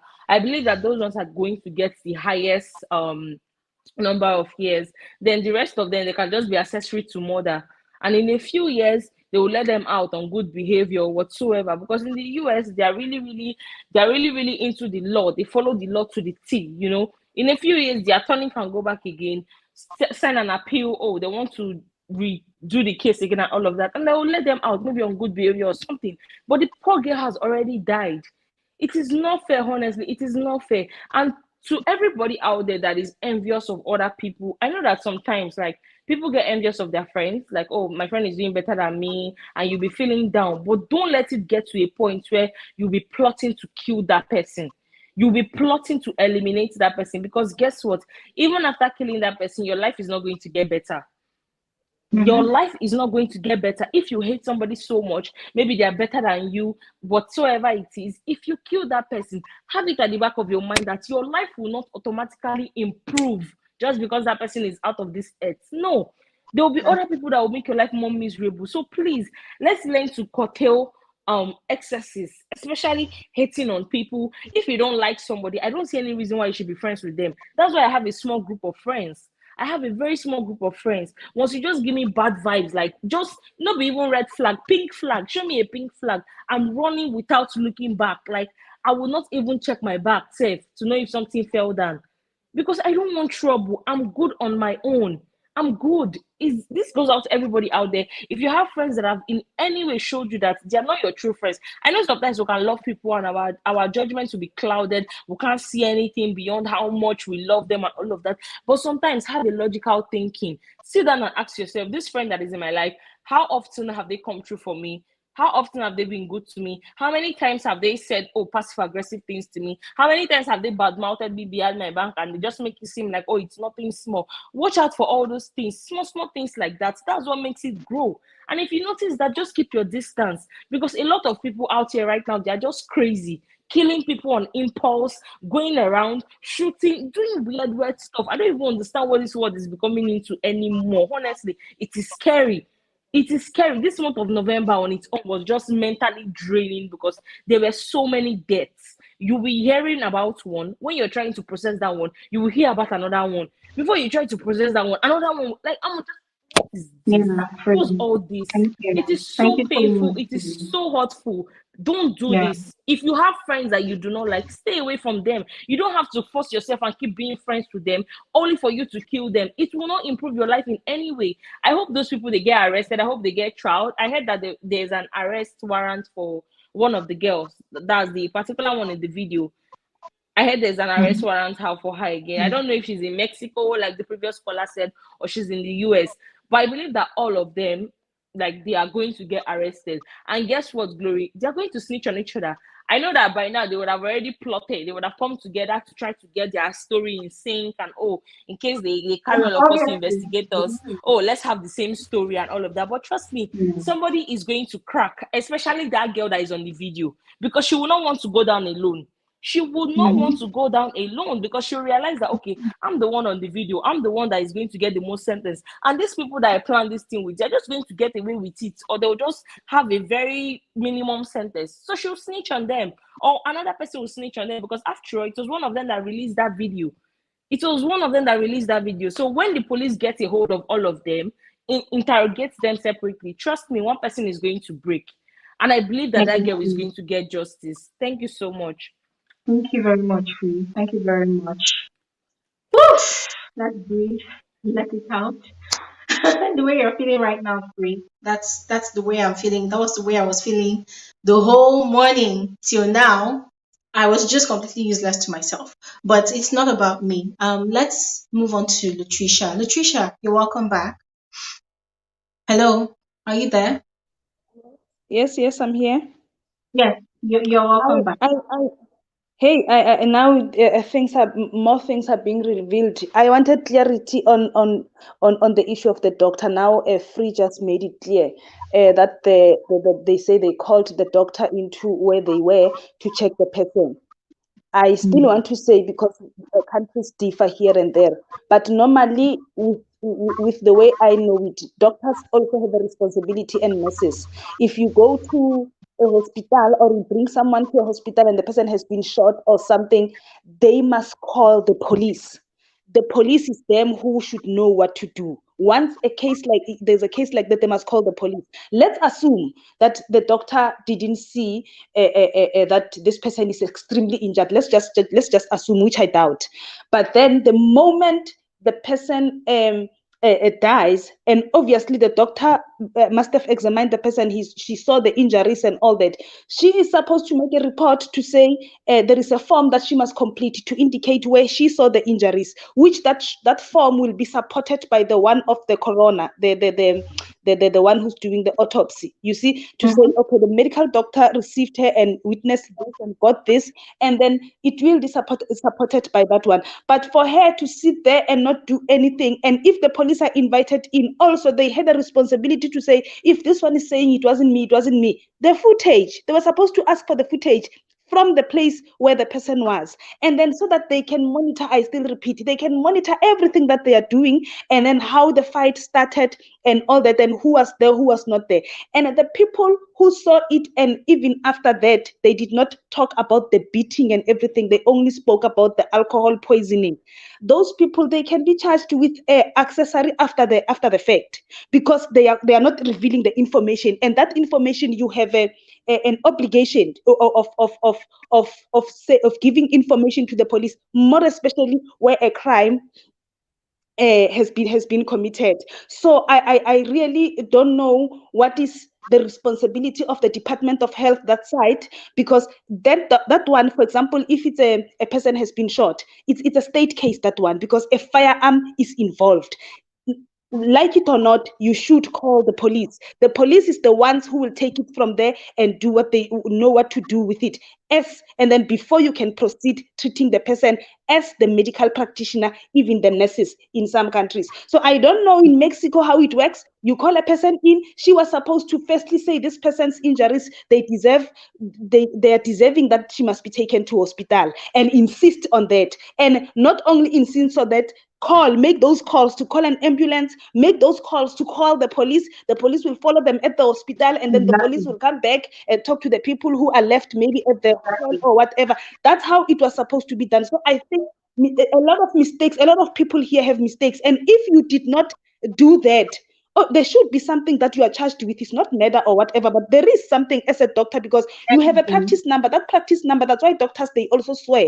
So that Mm-hmm. practice number, when you are swearing, you are saying you will give information, and you will also save lives, and then you will also keep our illnesses a secret, and all those things that they swear on, they are binding to them. That's why they easily lose their practice numbers when they do not do such. So I think something went wrong between that. If the doctor really went there, because maybe we are talking about the doctor, they say the doctor came there. Maybe there was no doctor that even came there. It could be a lie, because these people have a lot of stories. You see, so but as I said, that maybe if they can be lucky and get the footage, or someone who will say, you know what, this is what happened. I want to talk. I can't stay with it. I saw this. This one did this. I was scared to talk, because all of them are scared that they will be against me. Whatever the thing, things do happen. Or even the one that was on the footage, when she sees that things are getting heated up, she is likely to say, okay, let me have a deal with the state and say, okay, I'm willing to testify against others. This happened, this one also did this one also did this. Then it might assist the state to solve the matter. I, I, That's I all really for me. hope that I really hope that as time Mm, goes on, that they become very cooperative, because it would, I think it would take a human that has lost all sense of humanity, to not want to come forth and confess what they did to that young woman. Honestly, if the friends are still going to be tight-lipped about mm, everything that mm, happened, then it means they have surely lost their soul to the devil. Honestly, that's what I think. Because such a thing happening, even though you are not the person dishing out the beating to the lady, the fact that you are in that room, at least no matter what this girl, what they claim that she has done, at least speak up. Speak up. At least, if not for the punishment that comes with it, but for the family, the mother especially, let them at least find a bit of closure that, okay, finally, they know what has happened to their child. Because you see, another problem there is the mental issues that will follow for the family. The fact that you probably might not ever know what happened in that room to the daughter. That's another issue that the family will yeah, have to deal with for a long time if those people refuse to speak up about it. Yeah. But another issue I want to talk about is this thing now that when something is happening, people just bring out their phones and they want to record, they don't want to take any action. Honestly, I find it to be such a very, very disgusting, it's a very disgusting attitude that people have these days. And it's like there's this thing about, oh, people always wanting to have records of something happening, especially if it is action packed, or if they deem it newsworthy, or if they feel it's very juicy information that they should keep for the now or for the future. Instead of them to, call the attention of the appropriate authorities when something drastic is happening, or, assist if they can in such a situation, just want to be laid back. For them, the most important thing is creating content out of that situation. And this one is mm, directed at mm, mm, whoever. Okay, I think mm, there were two that were actually recording the whole situation. The other girl that actually body slammed this lady, and then her best friend, whom they said was the one telling her to fight back you know. But this is what happens now. People just want to just record and record and record. And in a way, I'm grateful that they actually did record, because if they did not record, I mean, people might not ever know or see the enormity of what really happened. But then still, I'm still beating myself up that if these people had at least tried to put a stop to what was happening, maybe that lady would still be alive till today. Just maybe she would still be alive today. and I if think let's continue. assume that when they were recording, it was for purpose of social media or whatever, let's assume. But then the moment they see that, hey, this thing is serious, and maybe the person even dies, That is where you can easily come. That is if you're human. You can say, you know Mhm. what? Even when I was taking the video, I never thought that person was injuring her that deep. But then really there was a fact. By virtue of releasing that information, it will show that it was not planned, and you are not happy that whatever that Yeah, Latricia, are you there? Can anybody else virtue hear of them Latricia? after it happened. Yeah, I think she froze for a little bit. Yes, yes. We lost you for a bit, Latricia. Please continue. Hello, you can hear me now. You can hear Yeah, me. we can hear you now. And Yes. and by virtue of them not saying it at all and hiding it, that on its own, yeah, that on its own, because then that shows, that's where we will say it's premeditated. Because if it was a mistake, you thought it's girls' fight, I assume that, let's say they thought it's just a girls' fight, they want her to trend or whatever, they want to make her look bad or whatever. Okay, let's take it. But then here it is. It happens that this person dies after that. You are supposed to say, I'm so scared. I never thought it will come to this. But then there was a fight. A and B did fight, which ended up to her losing her life. Then that, and Mhm. you reveal that information immediately to the police. You call the police or whatever and say, this is what happened. I didn't see it coming. I was taking a video, but to my surprise, and I saw that this person really is losing it, but then for you to come up with another story, then it's accessory after the fact. You are now hiding what must be revealed. Then that means it was premeditated. We will say it was intentional. You were bullying her. She was being bullied, and then unfortunately it led to the person dying. So Hmm. I still believe that the person. Yeah, Latricia, you're freezing. We can't hear you at this point. We can't hear you at this point, Latricia. If you can check your network Anything. connection. Okay, Oh, please my carry network is a on. problem. We lost you for a I'm bit. saying the prosecution on this one, the prosecution must also focus, if this one is charged, the one who was taking the video and saying fight back, fight back. By virtue of saying that, he is confirming that with his eyes he could see that this person is vulnerable, is being beaten True, up, is being true. overpowered, let me put it that way. So the moment Yeah. you see that, maybe you thought she was going to fight back and be a beautiful girl's fight, well, you were supposed to stop it or do something to show that, even if it ended up killing her, but it was going to be appreciated of you that you tried to stop it, because you saw that this one is overpowering the other one, and the other one Mm-hmm. is drunk or whatever. It doesn't matter. By virtue of him saying that, the prosecution must sit on him and say, what did you do? If you saw it that is happening, you cannot only tell a person that fight back. You can say that she cannot. She's receiving punches or whatever that she was receiving, but then she is not retaliating. What did you do? And you are seeing it. You are even saying it with your mouth. What did you do? They must sit on that. That guy must also be sentenced, according to me, honestly. He must Thank be you. Thank you prosecuted very as much, well. Latricia.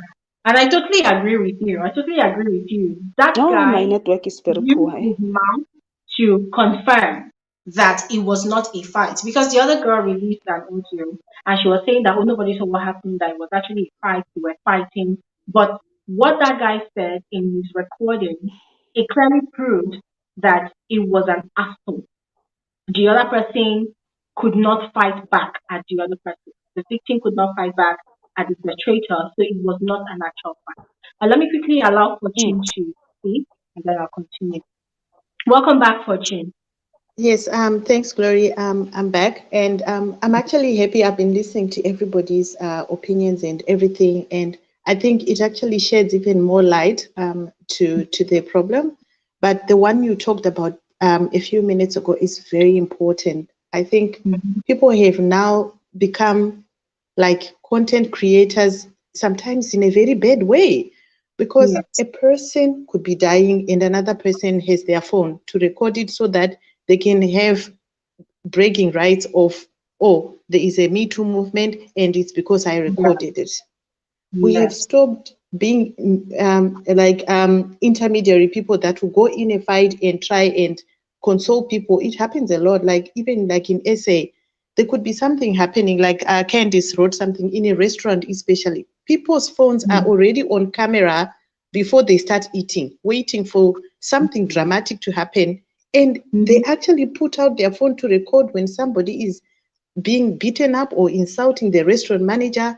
When people in the past, people could actually go and try and unify and say, guys, let's calm this down. But no, there is even that somebody who is stopping everybody from making peace so that whatever is happening can even be so brutal so that they can publicize it.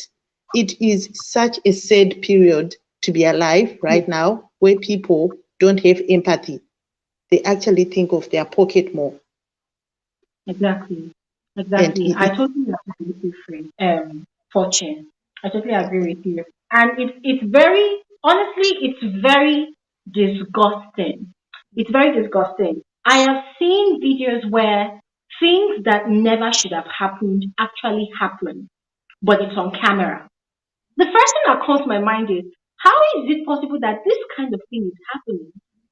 And we are seeing it on social media. You know, there's that class of people that will argue that, oh, it's very important for things like this to find their way to the internet for educational purposes and for informative purposes, you know. But there is also the ugly truth of people wanting to be the news breakers, people wanting to be the pace setters, people wanting to be the go to source for breaking news, right?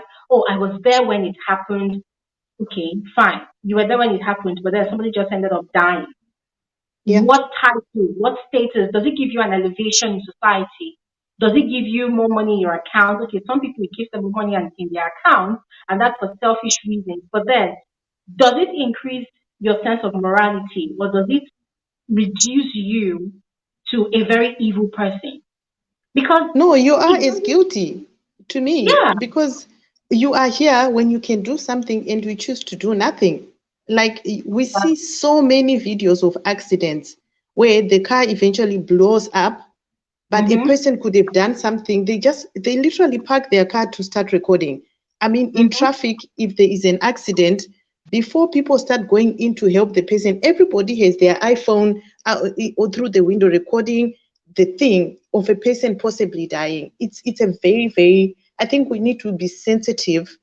We've become desensitized basically to human true, suffering so that we could record the content, and everybody thinks that we are the people that are making, that are making things happen.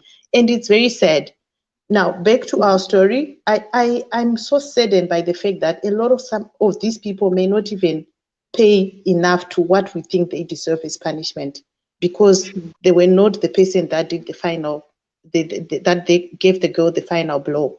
It's yeah, actually said that probably the people in law enforcement, they need to start rewriting these policies that were there in 19, I don't know where, to yeah, match the brutality that is now here.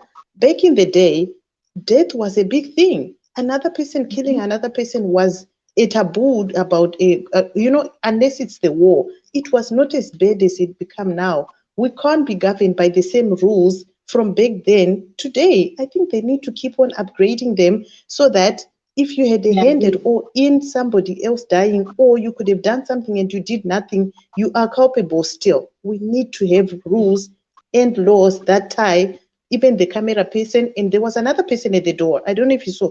There was someone at the door who was sort of looking out to see. yeah, Yes. How are yeah. you not guilty? You are Mm. you are just as guilty because there's a person who came and said, "Oh, maybe she shouted. People could have heard. They couldn't have heard. This girl was so soft in her answering. No, I won't fight back. It was so subtle. She couldn't have been heard. But by virtue of them making it look like ganging up on her like that, I believe all of them are just as guilty to me. And what's said is a lot of them will go unpunished, but I hope in their minds, Glory, there's no way they can be sleeping good at night right now, unless they are not normal in their heads. This I hope they have is, no. no, I hope they have nightmares forever because it's traumatizing. I watched the video twice. I watched it the first time and I couldn't believe what I saw. Then Honestly, I watched it again. Can you hear my phone ringing? yeah, no, I can't hear your phone ringing, but I can hear you Okay, speak. yeah, I've cut it. So yeah, I'll cut this now because yeah, my dad is calling. And yeah, it's very sad. I think what we need to do is be sensitive to other people's feelings and all that, and learn that when something bad is happening, if you can do something, do something. If you cannot do something, find help. Can we learn that? And yeah, and maybe Glory, keep bringing these stories to us, so that we learn from this. You allow us the platform to vent. Sometimes people don't understand. Some of it, they're not interested, but I see that in this community where you've built here for us, sometimes if a story jumps up and down in me and you put it on your channel, I want to say something, and I want to feel free to be able to come and speak to people that are interested in the same matter. So please keep on doing this. If I'm interested in a topic, you'll find me here. If I'm busy, I'm busy, but if I'm not, I would like to talk about stories like this, good and hopefully not too many bad. Even if there's something good, bring it. We are interested in talking to you. Thank you so much, Glory. Thank you. Thank you so much, All right. Fortune. And the Okay. feeling is mutual. The feeling is mutual because me too. I live alone. I'm mostly alone most of the time. So there are times you just want to talk about things like this. I want to hear other people's opinion about it. You want to know, okay, I know I'm not the only crazy person here. There are other people that are obviously seeing what I'm seeing. And I'm really happy that we're talking about this. It means that, to some extent we're fully aware of the crazy things happening around us. It doesn't always have to be things happening in your immediate environment that you're concerned about. What has happened to this lady now is something that can actually happen to anybody anywhere. I shared an experience of a young girl, a university undergraduate that's not even up to 23, that was ganged up on by a family of four or even five. The father, two or three brothers, and then the daughter, beating her like a criminal, and then humiliating her by stripping her naked, up the upper part of her body. So it was just very, very disgusting. They did a video of it all, and then they circulated it on social media. Why? Because they claim they want to teach her a lesson. So these are things that happen from time to time, and it pains me so much that people who circulate such news like that, it's very, very flimsy. Like it just comes, it happens, people talk about it, and then it just disappears again. But then the things that your eyes see on social media, sometimes you can't even unsee them. You Yeah. can't. And it sticks to your memory. And there are times that your mind travels back in time to those things you've seen, and it's very traumatizing. It's very It is. traumatizing.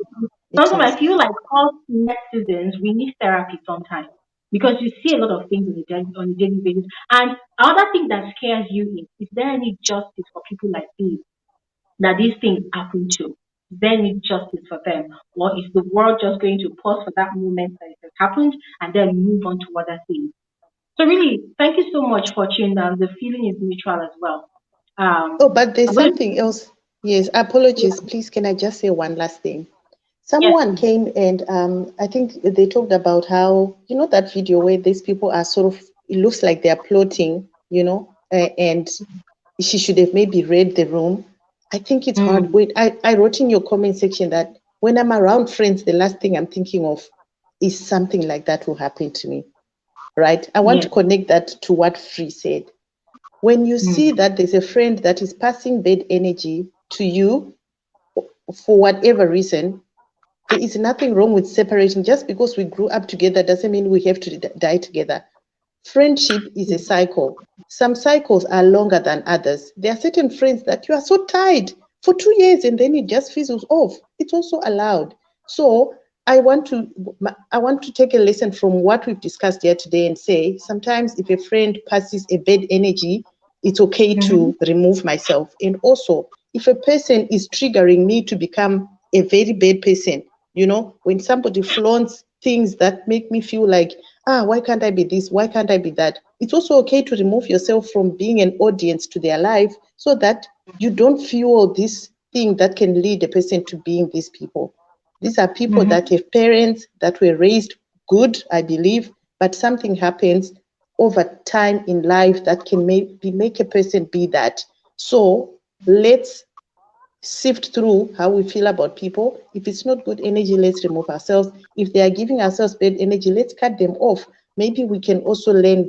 That's what I learned from everything that everybody was saying in this channel today. So yeah, thank you so much for this platform. I'll see you next week. Thank you so much, Fortune. Thank you so Alrighty, bye much. bye. Bye. Okay, Nutrition is going to give us our last comment for today, and then I'm just going to round up. Latricia, thank you so much for coming back. Yes, hey, my network is giving me problems. I also wanted to just touch this. I won't be long, Glory. The issue of let me say cyber crimes. Even Mm-hmm. before the person dies, when she was being beaten up, remember this person is naked, which I want to Mm-hmm. assume that no one can give consent to being taken a video of naked and be sent to social media. That on its own, it shows that this guy was not on her side. So she was actually under attack. They were ambushing her. Actually, so because she is naked, she is not decent. This guy decides to take a video. It's not considerate of the fact that, okay, maybe a fight just started when she just came out of a shower. It's possible, but then why take a video, not respecting the fact that, hey, because she's naked, let me rather stop the fight, allow her to get dressed. If you like fights, and then if they continue to fight, but then at least she's already putting on something. But then the laws when it comes to cyber crimes, they are really not clear.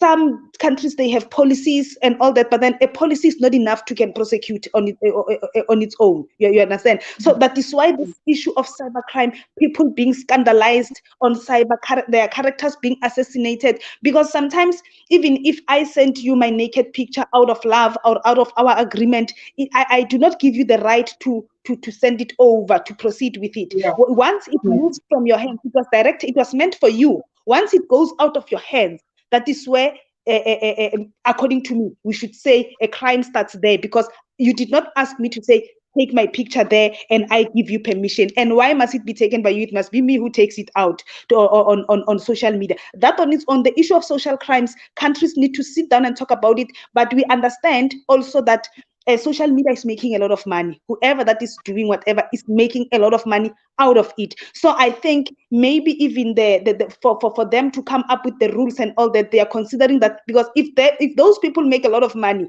it is boosting this and that country's economy as well. But then in the process, it is compromising the mental health of the people on the ground, the characters, and it even goes to an extent of people being mad at, because somebody will see that she's been trending on social media, her naked pictures. The person can go and fight that other person, kill them or whatever. You see, if it wasn't for that, the person was not going to get triggered and end up doing wrong things. So I think that I can say the world or most countries are failing us on the issue of the cyber crimes and legislation and all those things, because most countries that I know, they have policies only. It goes to an extent, but you find that it's difficult for it to prosecute. There has to be some element of crime in it. Let me say like this one: while she was naked, there was an element of crime, that was assault in the process. But this friend cannot be justified in any way by virtue of taking a video when the incident started, taking a video while she is naked.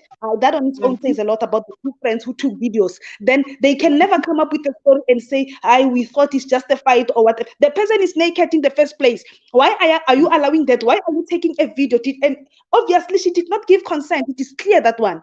She is naked. Who can say yes to that? Take a video of me and send it viral. Who can say yes to that? You can't. And if I want that, I will go to OnlyFans to do, if I want to my nakedness to be all over, and I get paid for it. It's even a different story, that one. So that on its own, it shows that there is a lot of laws that needs to be updated, or that needs to be revisited and be changed, because the times have changed now. We are being controlled, and we are living with this life of social. The world has become so small because of social media. So, but social media is making a lot of money, which I think, in my opinion, that's why countries don't want to go and touch that area, because once they touch it, people are going to reduce. They will know that they will be prosecuted. They will reduce sending content to social media. Then, in a way, we both know it's somehow a loss, you understand, to them. So, but I don't know, Glory, that is all from my side.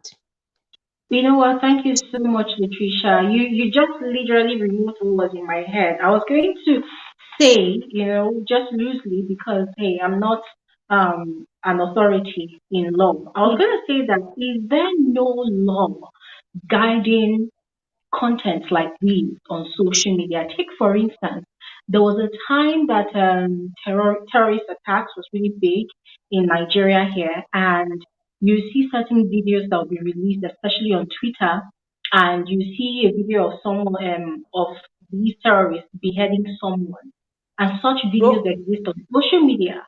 And then I'll be wondering, like, I don't get it, but surely there is the owner of this platform. There are engineers that work, to monitor the kind of content that are created or uploaded to these kind of platforms. Why are they not doing anything about it? But what you just explained now, honestly, I think it's not far from the truth. Because yes, the more people create content, whatever kind of content it is, whether it's positive or negative, it still draws traction to that platform. It makes more money for the platform. The more users they have, the more traffic they get, the more popular the platform becomes and the more relevant it gets, the more um, of a necessity it becomes. It becomes something that Become. is a need. Exactly, Mm-hmm. exactly, exactly. So when I saw that video today, I was literally tearing my hair off. Like, no, this video should not be here. It should not be here. It's disgusting. I felt really bad. I said, okay, this girl is dead now, but then see, the whole world is watching and seeing her full nakedness. The whole world is seeing what she looks like. It's not really fair. So it's really sad. It's really sad. Even But in the last overall, days, imagine. yeah. So I just want to share just a few things that I learned from this whole story. And God, it's very sad. But then one thing is, whenever I hear stories online, whether it's positive or negative, I can't completely beat myself over it. So I have to try and seek the learning curve, look for those things that I learned. And some of the things I learned is number one, you can't really trust people 100%. That's the truth. You can't Yeah, really trust yeah. people 100. See, I will give you guys an example, right? There was a time I had a friendship of over 12 years. But guess what? Something very, very minimal triggered the friendship and I part ways with that Oh, person. Yeah, mm, 12 years friendship. We're like blood, siblings. This was how tight we were. But guess what? In that 12 years of friendship, there was a break in transmission. Obviously, we both went to school, we went our separate ways, we served elsewhere. So for like 4 or 5 years, we were not in each other's space, right? But then after that four mm, or 5 years, we came back together again and we lived together. That was when I realized that, trust me, even though you trust someone 100%, the moment that person leaves your presence, the moment that person leaves the environment you share with them, and they go out there and they experience the world, trust me, experiences out there, whether physical or mental or emotional, it has a way of impacting people's lives either positively or negatively. negatively, So when yes, they, yes. yeah, when they come back into your space, believe me, that person that left you one day ago, 1 hour ago, is not exactly the same person that left you and returned. There's been an Exactly. impact somewhere, there's been a change somewhere. Mm, So you for can sure. only trust yourself. Honestly, you can only trust yourself. And sometimes, us as human beings, sometimes you cannot even trust your own self 100% because you are not exempted from the experience of life itself. So even you yourself, 1 minute you are in this experience, the next minute you are in that experience in an entirely different environment. When you come back to your home base, you are not the same. There's been a shift somewhere. And once that shift happens, Exactly. sometimes, exactly, once the shift happens, sometimes it either makes you or mars you. It either turns you into highly moralistic or it turns you into a deviant or whatever. So you cannot trust people Exactly. 100. Yes, you cannot trust people 100%. And I say this because a lot of times people carry this concept of friendship on their heads like it's a do or die affair. Oh, this is my bestie. There's a lot of memes you see on social media. Oh, my ride or die, my bestie. I'm sorry, it's not everybody that's going to die with you. It's not everybody that calls themselves your friend that's going to die for you or take a bullet for you or take a stab or a beating for you. Trust me. People say these things and it feels good to be said and it feels good to be heard. But when such opportunity presents itself, when that reality happens, do you think it's ever going to happen? I know, no ways. That's why I like a saying that says, love them all, but Yeah, trust nobody. Then you will have peace. yeah. So you Yeah. can't, because now this is not me Let me blaming this let, young let me woman. go off. Let me All go right, off and listen. all right, Lutricia, thank you so much. Now, this is not me blaming this young woman. I'm not in any way blaming her, but I'm just saying this as a word of advice to everybody out there, whether you're young, whether you're old, as long as you have people around you. Honestly, you need to be alert at all times. Please be alert at all times. Let your danger antennas, let your security antennas, let it be on at all times. Anywhere you are, be very, very conscious. And when I say be alert, check the room. Always read the room. Always read the room. Maybe you're in a place, 1 minute everybody is excited, everybody is all hyped up, and the next minute, some people's moods begin to shift. Some people begin to get upset, or maybe the space is too enclosed. Honestly, personally, I'm not even a fan of being in an enclosed space for too long with the same set of people. I'm not a fan of such. If I'm in the same space, same set of people for too long, I begin to look for somewhere to go to. I just want to move, just go out and then come back and just, a lot can happen in your absence, a lot can happen in your presence at the same time. But sometimes just learn to shake ground. What am I saying? You can't trust everybody 100%. Even though you call somebody your best friend, your best friend, your ride or die, remind yourself that if push comes to shove, not all of your best friends can die for you. Not all of your best friends can take a bullet for you because they also value life. Yeah, even people that are suicidal, they also value life. So that concept of yes, blah blah blah, and then you want to shut out the world and focus all of your energy in that one person or this set of people, it's very dangerous. It's not healthy. It's not healthy. And again, another very important lesson I got from all this, which is very important, is that wherever you are going, you're traveling, you're taking a trip, please inform your family. Even though you're not on talking terms with your family members, even though you people cannot see eye to eye, at least send a text message or a WhatsApp message or a DM on Instagram if they're on Instagram. Or if you cannot reach them via any of these means, look for somebody, tell the person to go and tell them. Tell people around you, people you trust. At least when I say people you trust, at least family at least family, because whatever happens in this life, even though you're not even on good terms with your family, trust me, if something happens along the line, at least there'll be one person from your family that will stand up for you, that will stand up to want to check what's happening. That's one thing I learned. And I mentioned this before in the course of our conversation, but I am really grateful to God that this lady actually informed her mom, her parents, of her whereabouts. Imagine if she did not tell them anything. I mean, these days we see a lot of things like this happening on social media, friends all in the name of creating content. They just impromptu, they plan a trip, impromptu, they are out of the country, impromptu, they are like, oh, I'm a traveler, I'm here. I mean, all of those things are quite exciting, especially if you're a content creator, especially if you want to put yourself out there in the spotlight. It's quite exciting. But I think now, moving forward, start thinking about the dangers that actually do exist in the world, because this world is not 100% pure. This world is not 100% pure.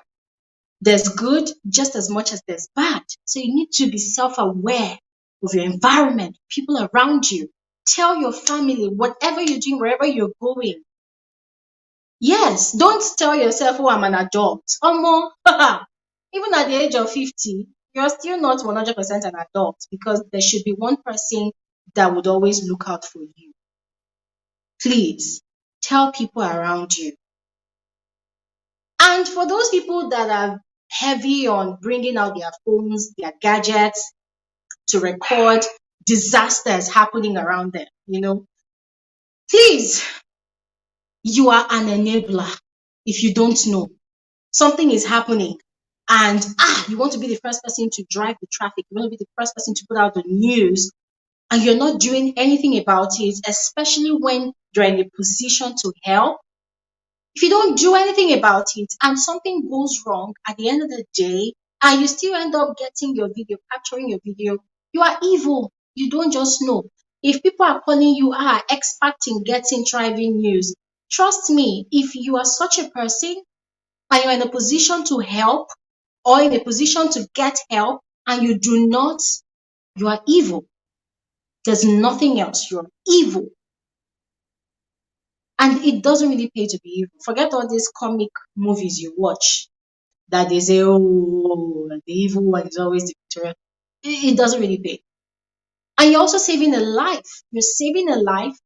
You're reducing, what is it, fatality rate, they call it. You are reducing death rates. You are reducing trauma for people. Because when people lose people, people will still be left in this world to grieve over them. People will still be stuck with the trauma. So you're reducing that emotional and mental stress for people. Be kind around you. Envy does not pay. If you find yourself in a situation where you have issues with somebody, try to trash it out with them one-on-one directly. Sometimes you might not feel mentally strong enough or balanced enough to have a conversation of conflict resolution with that person, right? So give yourself time, and then when you feel you're strong enough, have that conversation instead of mobilizing people to come and help you fight your battle against that person. Shanquella, I think that's part of what happened to her. A gang up. There's been a gang up, and now there's about to be a cover up. But God will expose all of them.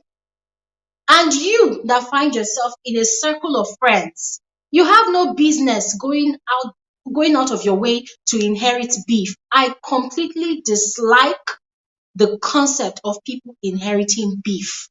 Whether you know the origin of the beef or not, whether the person having the beef with the other person is your friend or your soulmate or not, you have no business whatsoever inheriting beef, because what you're doing is you're making yourself the devil's enabler.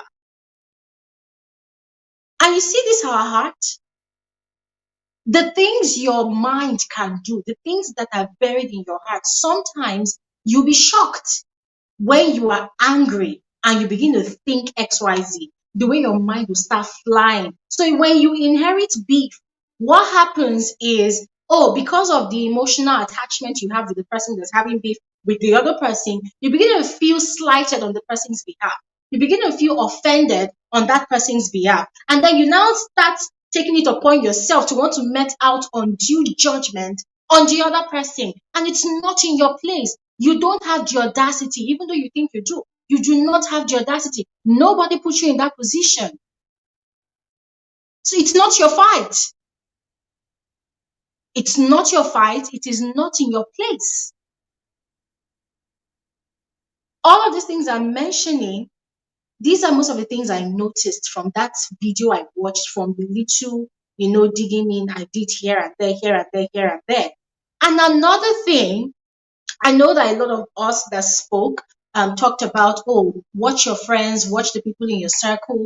If they start giving you a certain vibe, watch out, be careful. That is important. Most importantly in such a scenario is watch the way your friends behave to people that are not in your circle. If you have a friend that acts all nice and all goody two shoes, when you people are in your gathering, when you people are in your own circle, and then when that person is now relating or interacting with other people that are not you people's friends, and that person is mean, that person is devious, that person is vengeful, that person is spiteful, that person is extremely petty, that person is just very, very vindictive, you have to be careful. There's a word my mom will say sometimes, even my dad, my late dad, they will say that, oh, when you give somebody a gun to go and rob a bank, one day that person will use that gun you gave to them to shoot you and kill you. So I've seen scenarios where people are friends with people that just have very, very off attitude. And instead of them to try as much as possible, to help them, to talk to them, to have conversations with them about, learning to be gentle, learning to be nice to people, and learning to be tolerant and accommodating. You see them hyping their friends. My bestie is very petty. My bestie is very savage. My bestie is going to whoop your ass. My bestie is XYZ. They wear it as a badge of honor to have people that are just naturally very, very mean. And for them, they don't want to do anything about it, because so that when they have a problem, when they have a fight with some other people, they will have a friend that they will go and call to come and defend them. It will work in your favor for some time, but guess what?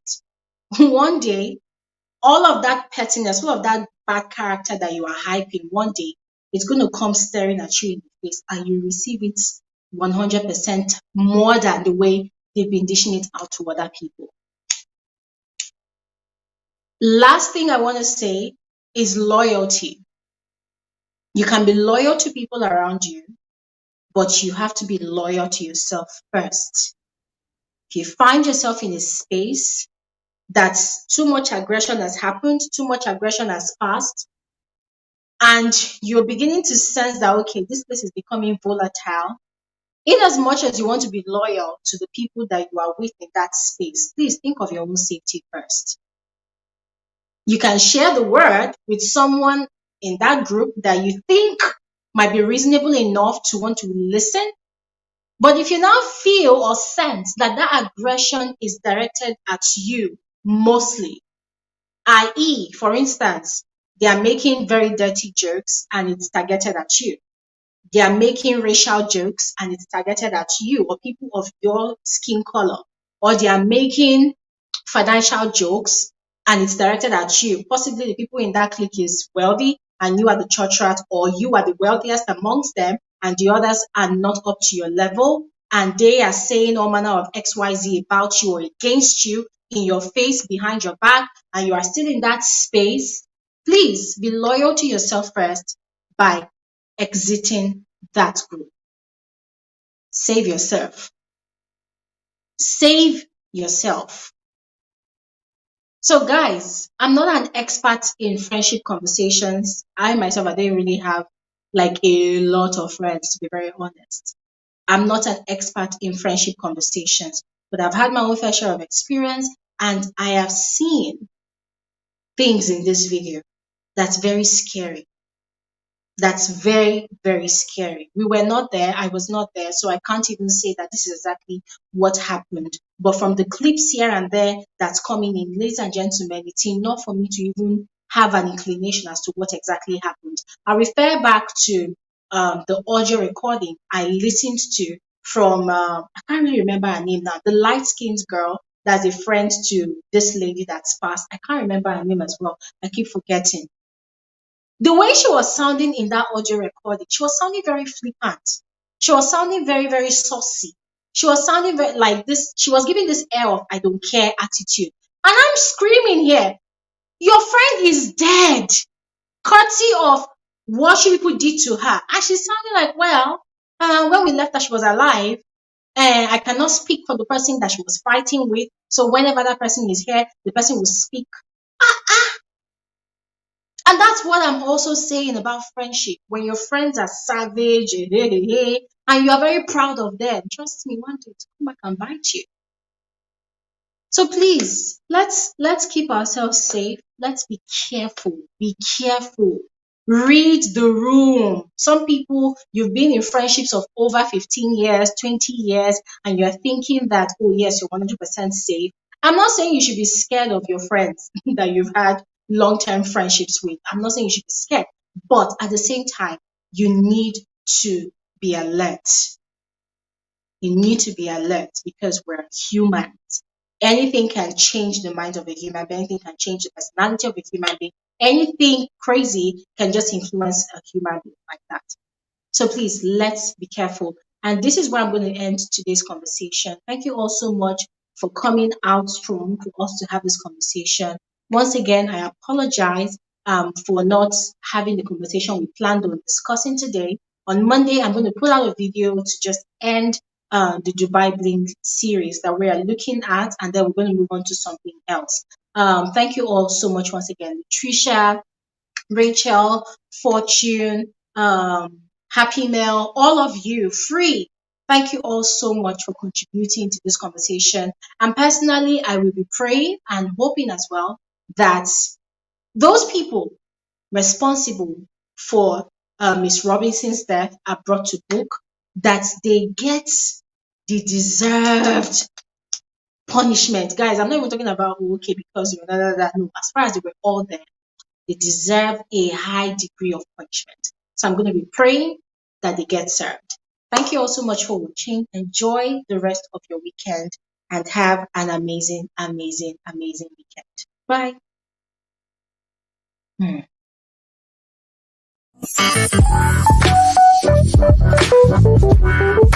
Hey, stop right here. Don't go anywhere. You are especially welcome to my YouTube channel. My name is Lori Elijah, and this right here is Frankly Speaking with Lori. I am the girl with the tea. I give detailed analysis of reality TV shows like Big Brother Naija, like Nigerian Idols, like The Voice Nigeria. You know, basically any reality TV show that actually interests you, it automatically becomes my interest as well. I literally carry over my head. I give detailed analysis, I give detailed reviews. I run commentaries also because I want us to have fun. I want us to catch cruise. I want us to, you know, vibe to stuff like that. And reality TV shows are not the only kind of content that I put out on my channel. I also do movie reviews. So you see this Glory Elijah of a girl, she's a very, very boring sport. Guys, for real. I am super, super boring. However, whenever I feel like passing my time, you know, just having my own fun, chilling, being in a zen mode, I catch up on movies, which I find very, very interesting or exciting. But also, guys, I love reviewing those annoying ones because, hey, we have to call them out. You cannot come and waste my data, you cannot come and waste my precious time watching some really annoying movies. And I also talk about trending social topics because, of course, this life has to be balanced, okay? It's not all about entertainment and fun all the time. We also need to talk about those serious issues that concerns me, that also concerns you as well. You're about to have a blast on this channel. I also share my life experiences from time to time. Yes, that is when people ask me to talk about it. But if people don't ask me to talk about it, sometimes I do not feel the need to talk about it. I like keeping my private things private. But once again, you are welcome to my YouTube channel, and as I told you before, you are in the right space. Trust me, you will be so addicted to this channel. People are going to be asking you, what's happening with you? Are you okay? And hey, don't forget to turn on post notification, all right? That is the best way for you to always receive alerts of my videos. So you see what I'm doing on my screen right now, just do exactly